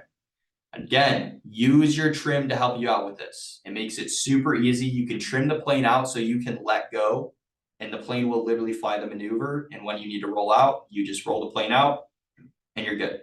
So use trim to help you out. It's your friend. So the steep turn, you guys will be doing no matter what check ride you're doing, right? You go to the airlines, you do your A320 or 737 type rating, you're gonna be doing steep turns in the sim. Just is what it is, you're always gonna be doing steep turns. So it is a very fun maneuver. No, we can't do that. Maybe one day, go get an acrobatic plane, you can do that all you want, but you're gonna perform them in every single stage of training. Now, commercial ones are done to 50-degree banks. Private ones are done to 45-degree banks. This is Will Dubois, Billy D as we call him. He's one of the CFI ground instructors, at least he used to be, but he used to do the air races every year. So that's him and his aerobatic plane doing the air races. He's in like a 70 to 80-degree bank right there. So you're not actually ever going to go that steep in our aircraft because we can't go past 60. But if you get an aerobatic plane, you can go as steep as you want. And even though we are doing turns, we must first do clearing turns. Always do clearing turns before any maneuver you guys start. What direction do we start clearing turns to? Left. The left, right? Why? Better visibility. Better visibility, yep. But what's on the right side of the aircraft, baby? Blind spot. I don't know. Kinda. Overtaking aircraft, right? So if they're gonna overtake you, they're gonna take on the right. So yes, if we turn into them, they still have to stay clear of us because we have the right of way as the aircraft being overtaken. But better safe than sorry, right? We're always just gonna do the left first. First steep turns, you guys can do either 180-degree turn all the way around to the left, or you can do 190 to the left, 190 degrees to the right. Really just depends what you want to do. All right, so how to steep turn. So within this one, I'm just gonna kind of walk you through the way I teach them on the ground. I make my students show me that they know the flows, know what's about to happen, because things happen pretty quick. The other thing that I'm going to tell you is that if you look inside the aircraft, your instructor is going to say, you got to be at this altitude, you got to be at this airspeed, you got to be at this bank angle, and you got to roll out on this heading. Well, you have everything that he just said directly in front of your face on this big iPad that looks pretty and has all these colors and is very distracting. If you look inside, you're going to suck at these. I'm just telling you that right now. You're going to be so bad at them. You're going to be like, I can't get this. You're going to get frustrated. And your instructor is going to know to tell you to look outside. You're say, I am looking outside. I am looking outside. And you're going to think you're outsmarting the instructor by taking a peek inside and cheating a little bit. And your instructor is going to know within the first 3 seconds of you starting that maneuver if you're looking inside or not. Because if you look outside, you will see everything you need to see. You'll see if the nose goes low because you'll see more of the outside ground. You'll see if the nose goes high because you won't see enough outside ground. Not only that, people always have the bank angle slip when they're looking inside. So if your aircraft looks like this, there's your 45-degree angles. Line up the horizon with the corner and the corner of your windshield. The corner and the corner of the windshield. There's your 45-degree angle. Because if you're looking inside at every single thing, those Coriolis illusions we talked about are going to mess with your inner air fluids and your bank's going to start to slip. So it is the most obvious thing in the world to an instructor when you're looking inside the plane when you should be looking outside. Me personally, if I have an electronic flight display and I'm doing this with a student, I'll just put a piece of paper over it for the first couple times they do it so they don't look inside. So from there, you'll also be able to hear, is the engine getting louder or is it getting quieter? Am I accelerating or decelerating on my airspeeds because it's a normally aspirated engine, right? We push air in. So if we're pushing more air in, the engine RPMs are going to rise. You're going to hear that. Not only that, everything you need, again, is outside. But within that, we're going to be at the steep bank. So if we have our vertical lift sitting there like this and our wings level, as we start to turn that plane, we split the lift into horizontal and vertical lift, taking away from some of the performance as far as altitude goes of the aircraft. So you need to pull back to hold that nose up as well. So you're not sitting there fighting it or using too big or too little movements. You're just going to go 1, 2 on the swipes of trim. And then you're going to let go of the yoke, like literally let go of the yoke and just see what the plane does. If the plane wants to nose down right away, okay, grab it, give it another swipe of trim, let go and see what it does. At that medium bank that you guys are gonna be at, the plane is naturally stable there and it wants to stay in that bank angle. It'll just continue to fly that circle as long as you let it in that bank angle. And if you're looking outside, you're gonna see the point, the visual reference point outside, come back into the windshield, and then you grab the yoke, roll it out, take out the trim. Wait 3 to 4 seconds, roll right back into the other side on the 45-degree bank angle, give it a little RPM of power, 200 to 300 at the most, 1, 2 swipes of trim, let go. Is the plane stationary? It is, cool, let it do its thing. Look outside, as that point starts to come back around, grab the yoke, roll out of the turn, 2 swipes of trim out, take that extra 100 RPM out, and make sure you're at your altitude, your airspeed, and your heading. And you're gonna know you are because you're looking outside. Now, yes, you wanna scan your instruments every now and then, but like every 180 degrees of the turn, that's when you should be scanning your instruments. Because if you've looked outside and you've made it stable, you know the aircraft is stationary where it needs to be. So the way we do this is we're gonna perform 2 90-degree clearing turns, 1 to the left, 1 to the right. Cessna's 95, Archer's 100. We're gonna run the cruise checklist. From there, cruise checklist, I'm gonna do at 2,300 RPM in the Archer. I'm gonna roll into the bank and I'm gonna lead that with my rudder to my 45-degree bank angle. I'm gonna look, make inside, make sure I set it all right back outside. I'm gonna add 1 to 200 RPM of power, maybe 300. Give it 2.5 swipes of trim. Just kind of let go, let the plane do its thing. If it's stationary, cool. If it's not, I'll adjust the trim for it. And now I'm just looking outside, basically touching the yoke with a finger or 2. And then I see the point come around, grab the yoke, roll it out, roll the power out, roll the trim out. From there, I let everything stabilize, do the same exact procedure, roll in, leading with the rudder, 100 to 200 RPM, 1, 2 swipes of trim, maybe 2.5, flying with my fingers. There's my point coming around the windshield, roll out of the turn, roll the power out, roll the trim out. Cruise checklist, and then you're done. If you try to over control, if you try to manhandle the aircraft, it's not gonna go well. If you're looking inside, it's not gonna go well. Just look outside, let the plane do its thing. You're showing you have control of the aircraft by basically letting the aircraft glide. I've said it before, you guys aren't the reason the plane flies, right? The laws of physics are why the plane flies. Let the laws of physics do this turn for you. And from there, it's gonna make it way, way easier for you, I promise.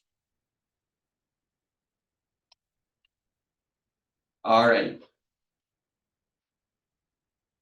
So maneuvering speed and why it's so important, right? It's the VA, and the VA is going to change with the amount of weight that we have.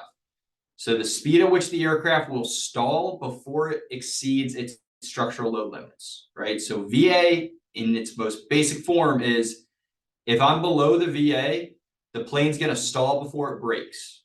If I'm above the VA, the plane's going to brake before it stalls. So I want to make sure that aircraft is always below the VA when I'm maneuvering it so that it stalls before I end up braking it. And VA increases with weight. Why?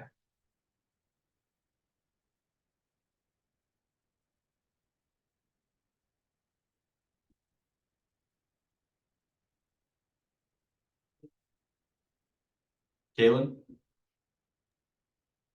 If you have more weight, you have to have a higher angle attack, and to maintain a higher pitch, you have to oh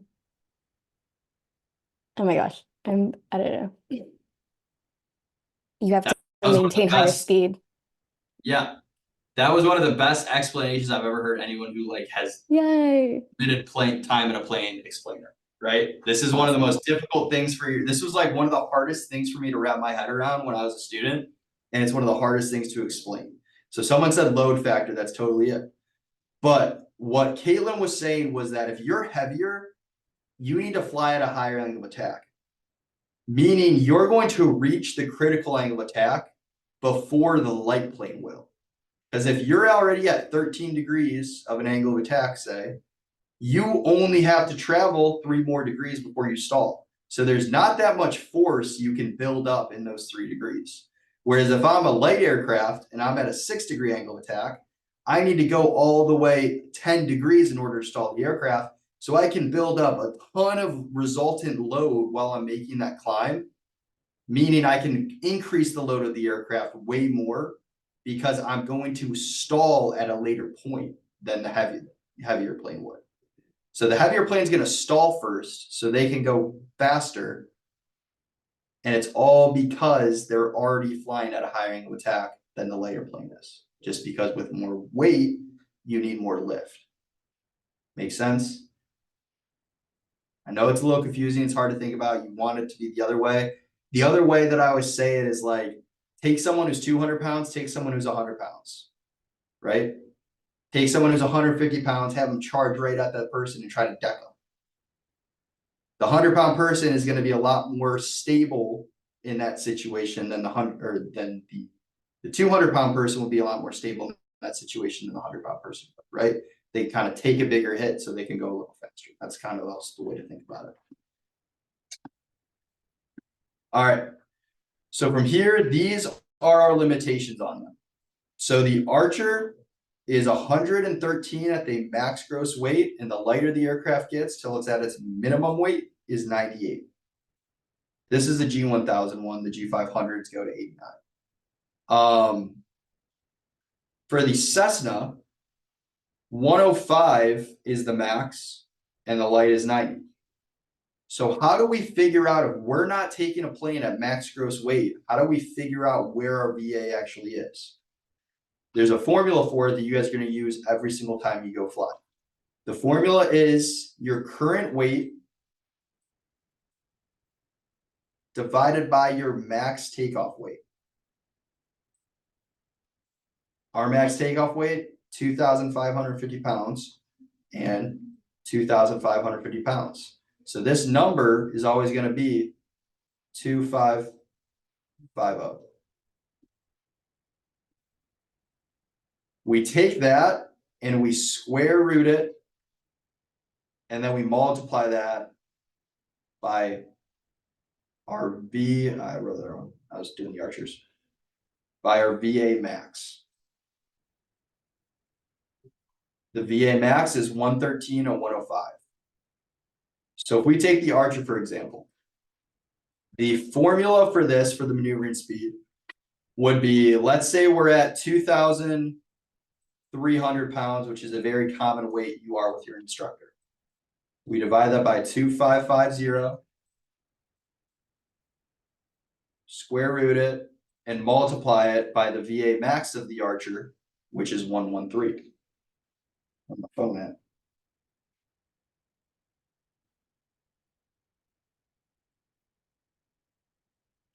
So we take 2,300 divided by 2,550. We square root that, and then we multiply 113. It gives us 107.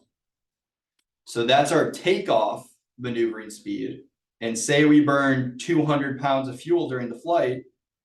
Well, we do this exact same formula, but instead of 230, we make this 210, which will give us like a 104 maneuvering speed at the back end of the flight. So your VA is going to change as you burn some fuel. But this is the formula you guys are always going to use in order to solve that. You'll do it every single flight, so you'll be pros at it. We good with that? All right. So then from there, if the PA-28 baggage compartment has a maximum loading weight of 200 pounds, what does that tell us about that baggage compartment?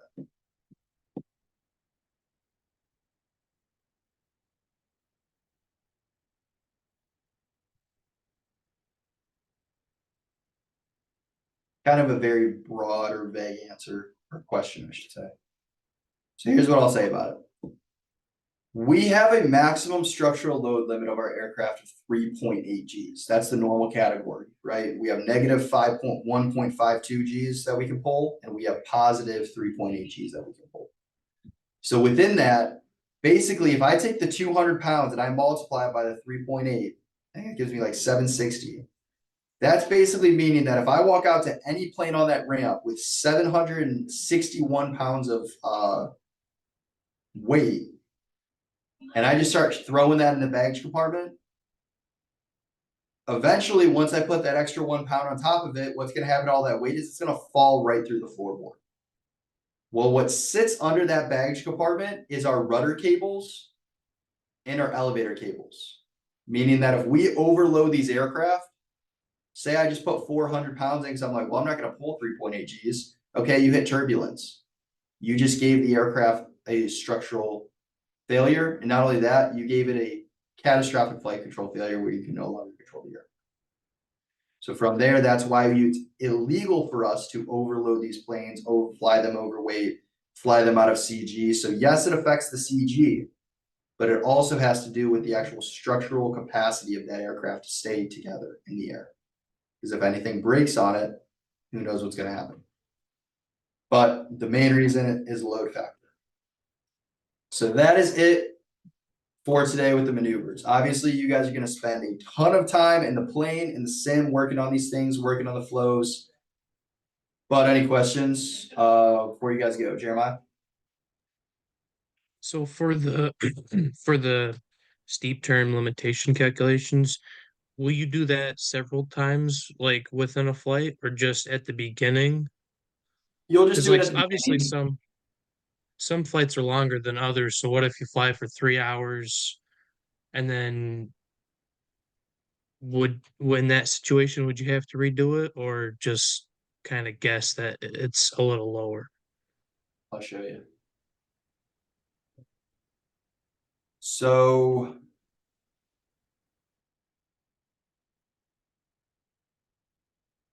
right here.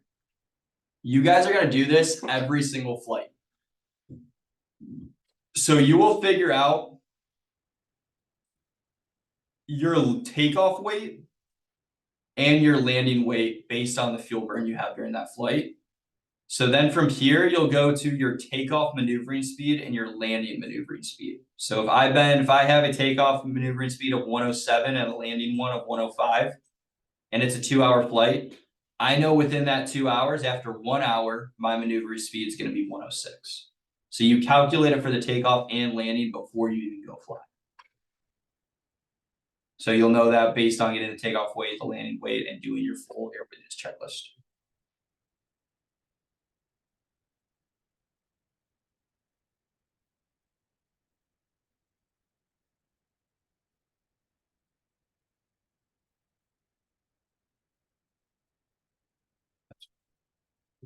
Alrighty, guys. This is not our class. Don't do that one. You already have credit for that class. Alrighty. I am gonna go over the E6B with the magnetic heading calculations. Again, we'll do more of that tomorrow, but there is your sign out link for right now. Everyone access it, and if you don't want to stick around for it, you are free to go. If you do, please do. But first things first is make sure everyone gets signed out. If you guys aren't gonna hang around, have a great rest of your day. We will see you tomorrow. But if you do, I guess we'll get to it in a second.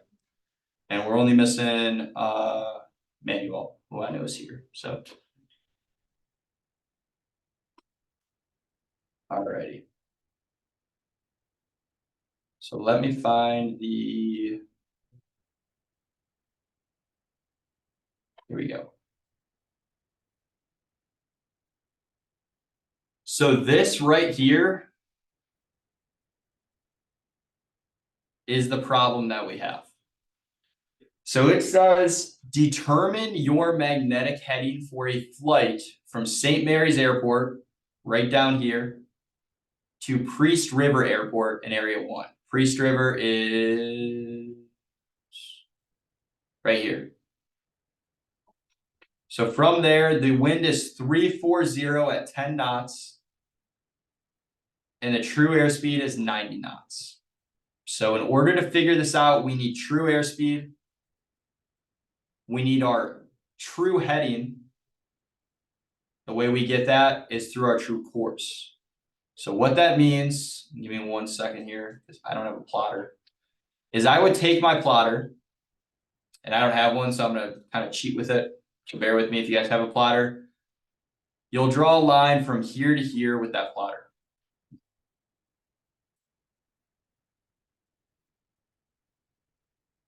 From there, you'll plot the actual heading of what it is. So in this problem, the heading is 345. So I know that I have a 345 true course. And I have the true direction winds of 340 at 10 knots. So there's two types of directions we have. We have true direction and magnetic direction. In order to find anything magnetic, especially when it comes to a heading, like this problem's asking, we need to find the true course and apply the true winds to them. Because if we have a magnetic course and we put the winds onto that course, well, true and magnetic don't go together. They don't mix together. So you have to have true winds, true heading, or true course to get your true heading.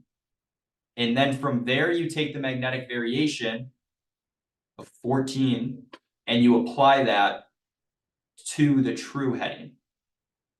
So you take the true heading, you apply the magnetic variation to get your magnetic heading. And that's how we do it. So how do we figure out, well, what is the true heading, right? I have my true course, I have my true winds. That is done through the E6B. So let's say 345 is the true course. The true winds are 300 or 340? 340 340 at 10 knots. at 10 knots. So that's all I know for right now. So what I do in this case, and I'm going to get rid of all this stuff. There we go. Is I have to go to the wind side of the E6B. Within the wind side of the E6B, I take 1, 2, 3, 4, 5, 6 steps to figure out everything that I need to know.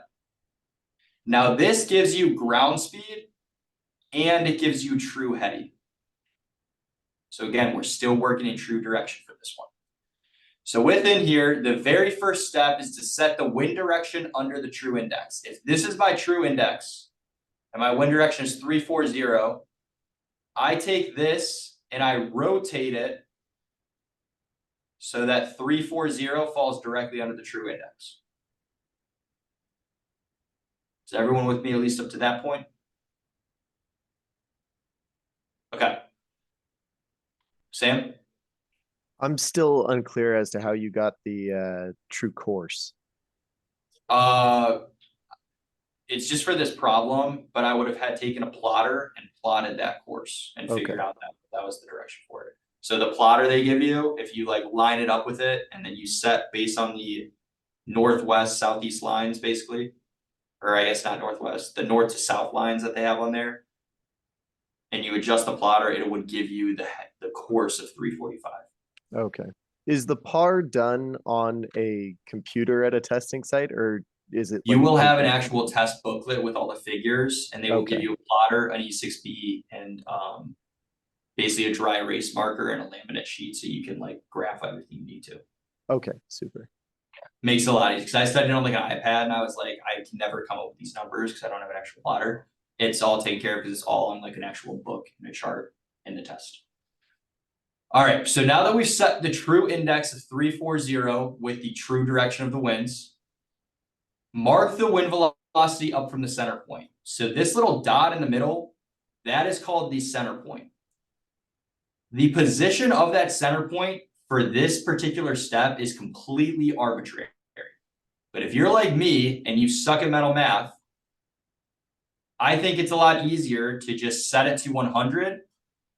Because if I have 25 knots of wind, then I mark 125. If I have 13 knots of wind, I mark 113. So for me, setting it to 100 just makes my mental math easier because all I'm doing is I'm marking 10 knots of wind. So if it's at 100, I just mark 110 because that's my 10 knots. So I take my pencil and draw a little dot on it. Does everyone make sense with that? But you can see that this is an arbitrary point, because if I move this to 110 under the center point, well, it's still adding 10 to it. If I move it to 180, it's still just adding 10 to it. So I just literally set it at 100 at every time because it makes my mental math a little easier. Make sense? Any questions so far? We good? Cool. Alrighty. So now we're gonna set the true course under the true index. Okay, well, my true course was a 345. So I take the true index and I rotate that 5 degrees over to get the 345. Okay, what's my next step? Slide the wind velocity mark, the red dot that I made, to the true airspeed. Well, my true airspeed, it said, was 90 knots. So what I'm going to do is I'm going to go back over here. There's my 90, there's my mark. Right there. Then from there, I go back up. My ground speed reads under the center. So my ground speed is 79-80-ish. My wind correction angle reads between the center line and the wind velocity mark. Here's the center line. Here's the wind velocity mark. I'm going about 1 degree to the right or to the left, if anything. So if it's left, I subtract. Left is less. Right, we add. That's kind of the memory aid for it. So since it's to the left, my 345 course is actually like a 344 true course or true heading. So we see how that kind of works. So now I have a true heading in for this example of 345, but it's asking me for my magnetic heading. So I have to take my magnetic heading of 14 degrees, and we use east is least, west is best. So we subtract 14 off of the 345 that I just got. And that's going to give me a 329. Gives you like 329.5 because I technically go 14.5 since it's 14 degrees in 30 minutes. So I can go 14.5, but it'll give me about a 329. So let's say I use my 344 because I subtracted 1 from my wind correction angle, and I subtract 14 to that. 329. Or if I round it up, I subtract 15 from it. That's kind of how it gets it. So obviously it's not perfect, but it's the closest of the 3 options. So I know it would be 329. Zachary? Can you explain again what the dot that you had was 10 above? Is that just the difference in the knots there in the question? Yeah, so it's just asking about wind. So like if I had, and I can leave it at 80 right here. So if I have 20 knots of wind, okay, 20 plus 80 is 100. So I just mark 100. If I had 15 knots of wind, okay, 80 plus 15, 95. And I just mark that down. So that's just my wind velocity. So me personally, I stink at mental math. So I just always put it at 100 because I know if I have 15 knots of wind, okay, 115. If I have... So if you do that with the paper copy, how would you make that mark, or would you have to do the mental math? Oh, you can use pencil. But just like right on the plastic there? Yeah, just write on the plastic on it. Or what you could do, what I always did was I had a dry erase marker and I would just make a dot on it. So then it was easy to erase and I could go to the next problem. Okay. So you got to mark it. So do we feel a little bit better about this? So we take the true course, we take the true winds, those two added together give us our true heading. Then we add the magnetic variation to it, giving us our magnetic heading. We're going to do one more problem, but I'm going to make it up. At what point do we learn how to do the plotter? Like, is that next class, or is that something we need to learn on our own? You'll learn next class, literally tomorrow, how to use it. It is tough to use on your like iPads or laptops if you're studying for your test prep on that way. But there's also a bunch of YouTube videos for it. But that it's literally super simple. It looked kind of complicated, but once you watch a YouTube video, you're like, oh, this is a piece of cake, and you can line it up however you need to. And is Alrighty. it always going to be the 14 degrees for calculating the magnetic heading? It's not. It's just in this example, it shows you what the magnetic variation is right there. So sometimes, like in this, let's do another scenario. So let's say in this scenario, my true course equals, I don't know, we'll say 0.95, right? I'm going eastbound. But let's say my winds, my true winds, are from 190 at 12. Then from there, let's say my true airspeed is 100. And let's say my magnetic variation is 6 degrees to the west. And I just made this up, right? There's no way for you guys to plot this, anything like that. Obviously, the test would give you an actual example that you can figure out. But this is everything I need to solve it. So if I go there and I know all this, and I go to my top, and I say set wind direction under the true index. My wind direction is 190. So I take this and I rotate it all the way.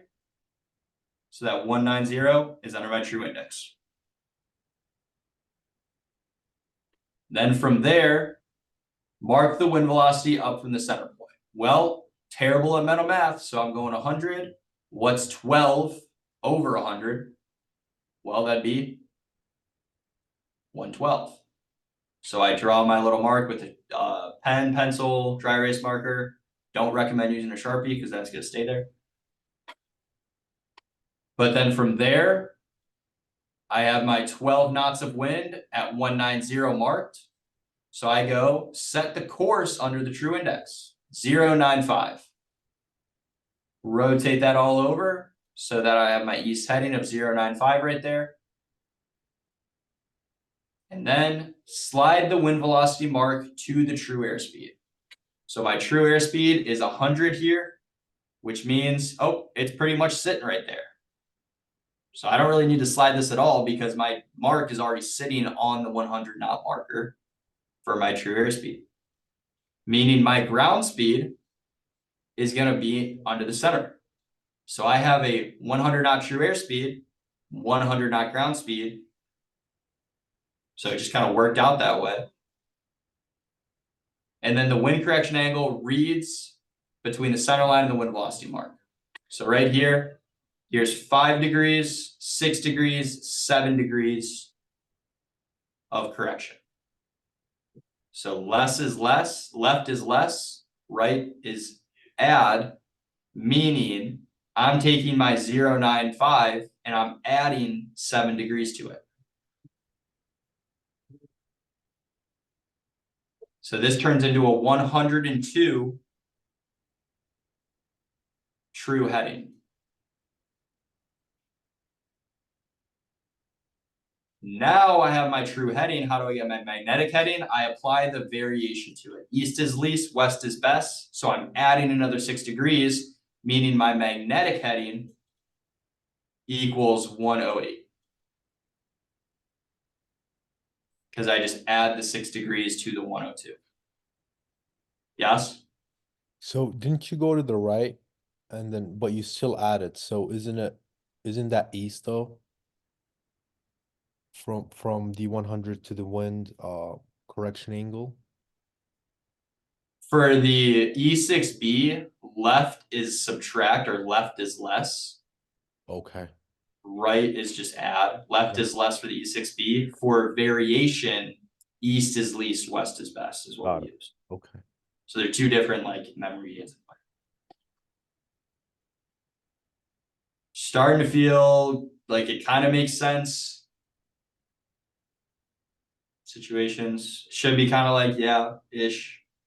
If you just kind of follow exactly what these steps are with the information you're given, you can find the true heading and the ground speed. So if we know the true heading, we've done all the work, right? All we have to do is either do east is least, west is best with magnetic variation, and from there we get it. And again, tomorrow we're doing this heavily in practice. Let me do one more with you guys, just to make sure you got it.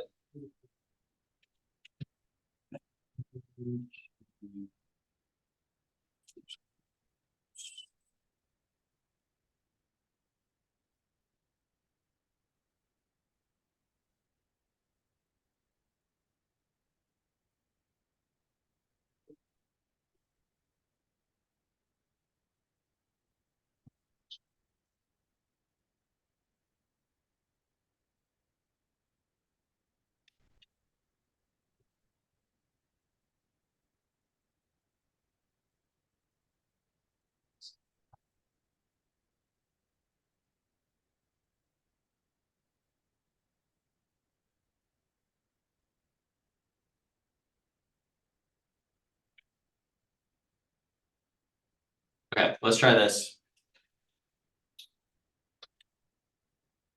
Try to make it like with you guys. Now I'm gonna show you ForeFlight.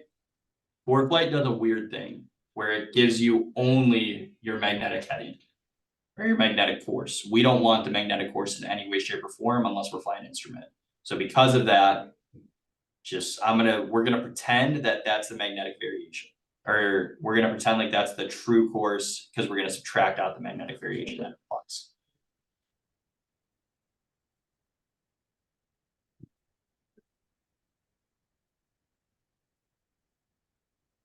Alrighty, so let's go. Give me 2 airports. San Diego International. KSAN, Las Vegas. KSAN to KLAS. Alrighty. So the one thing I want to highlight on here is that if I click on this, won't give me it, seriously. Here we go. It says that the magnetic variation is 11 degrees to the east. So at the end of all of this, I'm going to subtract 11 degrees from this because it's eastern variation. Now for this overall, should be able to click on this.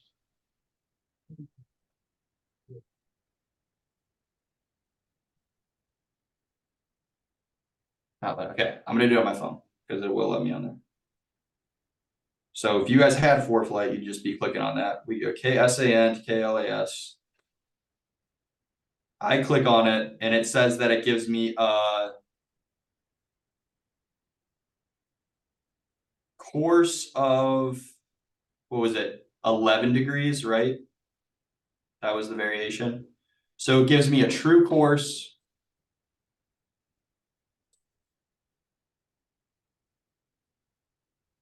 of 26. 026 is my true course. So that's our true course for this route that we just planned. We know in here, the magnetic variation is 11 degrees east. Again, we'll stick with our plane, so the true airspeed here is 100. And then up here, we just need the winds. So for this example, let's just say the winds are 210. No, that's direct tailwind. Let's say the winds are 270 at 15. Okay, so this is our situation. From there, set the ground speed or set the wind direction under the true index. The wind direction is 270. So I go full 180. Mark my westbound winds, 15 degrees or 15 knots. So there's my 100. There's my 115. Mark my dot.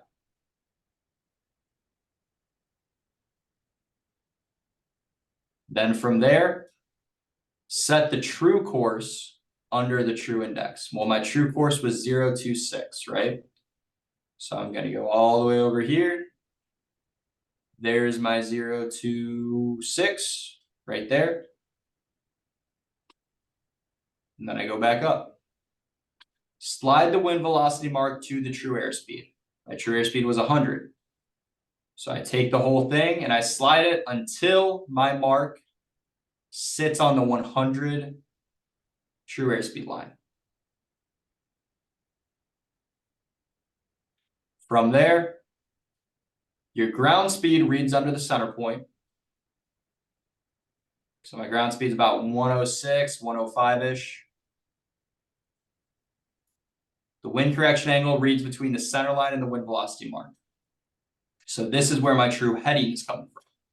So if I got 1, 2, 3, 4, 5, 6, 7, 8 degrees. Well, if I take 8 left is less, I subtract 8 from that, I have a 018 true heading correcting for my wind. Then to get my magnetic heading, I have to apply the magnetic variation of east is least, west is best. So I have my 18, I subtract 11, which gives me a 007 magnetic heading to get to Las Vegas from San Diego International. Make sense? Hope I did that math right. So kind of feel like we have a little bit better understanding of what's actually going on. Would you mark in the wind velocity line? So after you set up to 260 true course, what'd you do after that? The 026 course? Yeah. Yeah, so the 026 course. From there, after I set the true course under the true index, I slid the wind velocity mark to true airspeed. Okay. So I moved that down for the true airspeed, so it was sitting over 100. And then from there, my ground speed is under the center and the wind correction angle is between the center line and the wind velocity mark. So we're not really concerned about the ground speed in the situation question we're talking about right now. We're concerned about what the true heading is. So the true heading is the 026 minus the 8 degrees left we need to turn.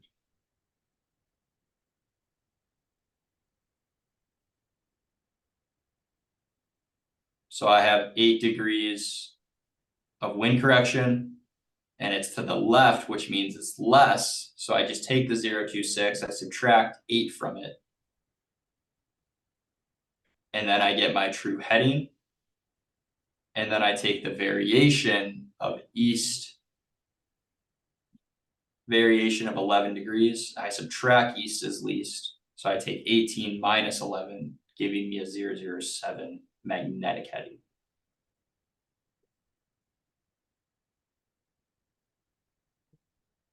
Make sense? Feel good about it? All right. And again, we're going to cover more of this tomorrow. We're going to look at the fuel calculations, the time distance calculations based on your ground speed. We'll look at other situations where we're trying to find the ground speed as well as the magnetic heading. And we'll talk about how to get all the way to the compass heading, which then just takes one more step called the compass deviation card into account. And that's what we actually fly in the plane in order to get there. Red? Yeah, and just to confirm, during the written test, the true course is never given, so we'd have to get that by using the plotter. Yeah, sometimes they'll give it to you, I think, but most of the times you'll just plot the course. And by that point, after tomorrow, you guys will understand very clearly how to use a plotter. Okay, thank you. Yeah, it'll make a lot of sense. It'll show you like pictures, how you're doing and everything, but pretty much keep the plotter set to 360 for the most part. And then from there, you know whether you're going north or south, and you'll know because it's going to say 360 and 180. So if you're going south, you're going to use the 180 numbers. If it's going north, you're going to use the 360 numbers. If that doesn't make sense, it'll make sense tomorrow when you kind of see how we'll actually like plot stuff in class. Daniel? So this paper one compared to like an electronic E6B, would the electronic one just be way easier to use? Like, would you recommend that for the actual par? I never learned how to use electronic one. If you just kind of like that thing took me like if you guys go online and you look for 3 more problems, you're gonna be able to do these in seconds. Like you'll be like boom, boom, slide, mark, turn, and it'll be like super, super quick and easy for you. For sure. And I also didn't have like $120 to spend on an electronic one, so I just didn't get one. And I learned how to do it that way. So I've never used an electronic one. People say it saves you time. But I said, like I always said, like if you just took like 30 minutes to learn how to use the paper one, it saves you a bunch of money. And then honestly, I can do an Navlog just as fast as someone with a electronic one. So I was quick with it, but you'll get to a point real quick with it if you just kind of learn how to use it. My instructor also made me learn how to use it because the examiner that we did expected us to fly with that for the check ride, and he was asking us problems so that we were calculating things on like while I was flying around using the 6B. That's not a common thing, but my examiner did, and my instructor knew that. So, but everyone's different. But all right, guys, we'll reconvene on this stuff tomorrow during our last class for Navlogs. But other than that, if you have any other questions, please feel free to hang around. If not, have a good rest of your day. We'll see you tomorrow. Hope this helped kind of clear the air on some stuff with it. And then any other time we have tomorrow, we'll also go over just any other written questions you guys have. Thanks, man. Have a wonderful day. Thanks, Nick. Have a good one. Bye.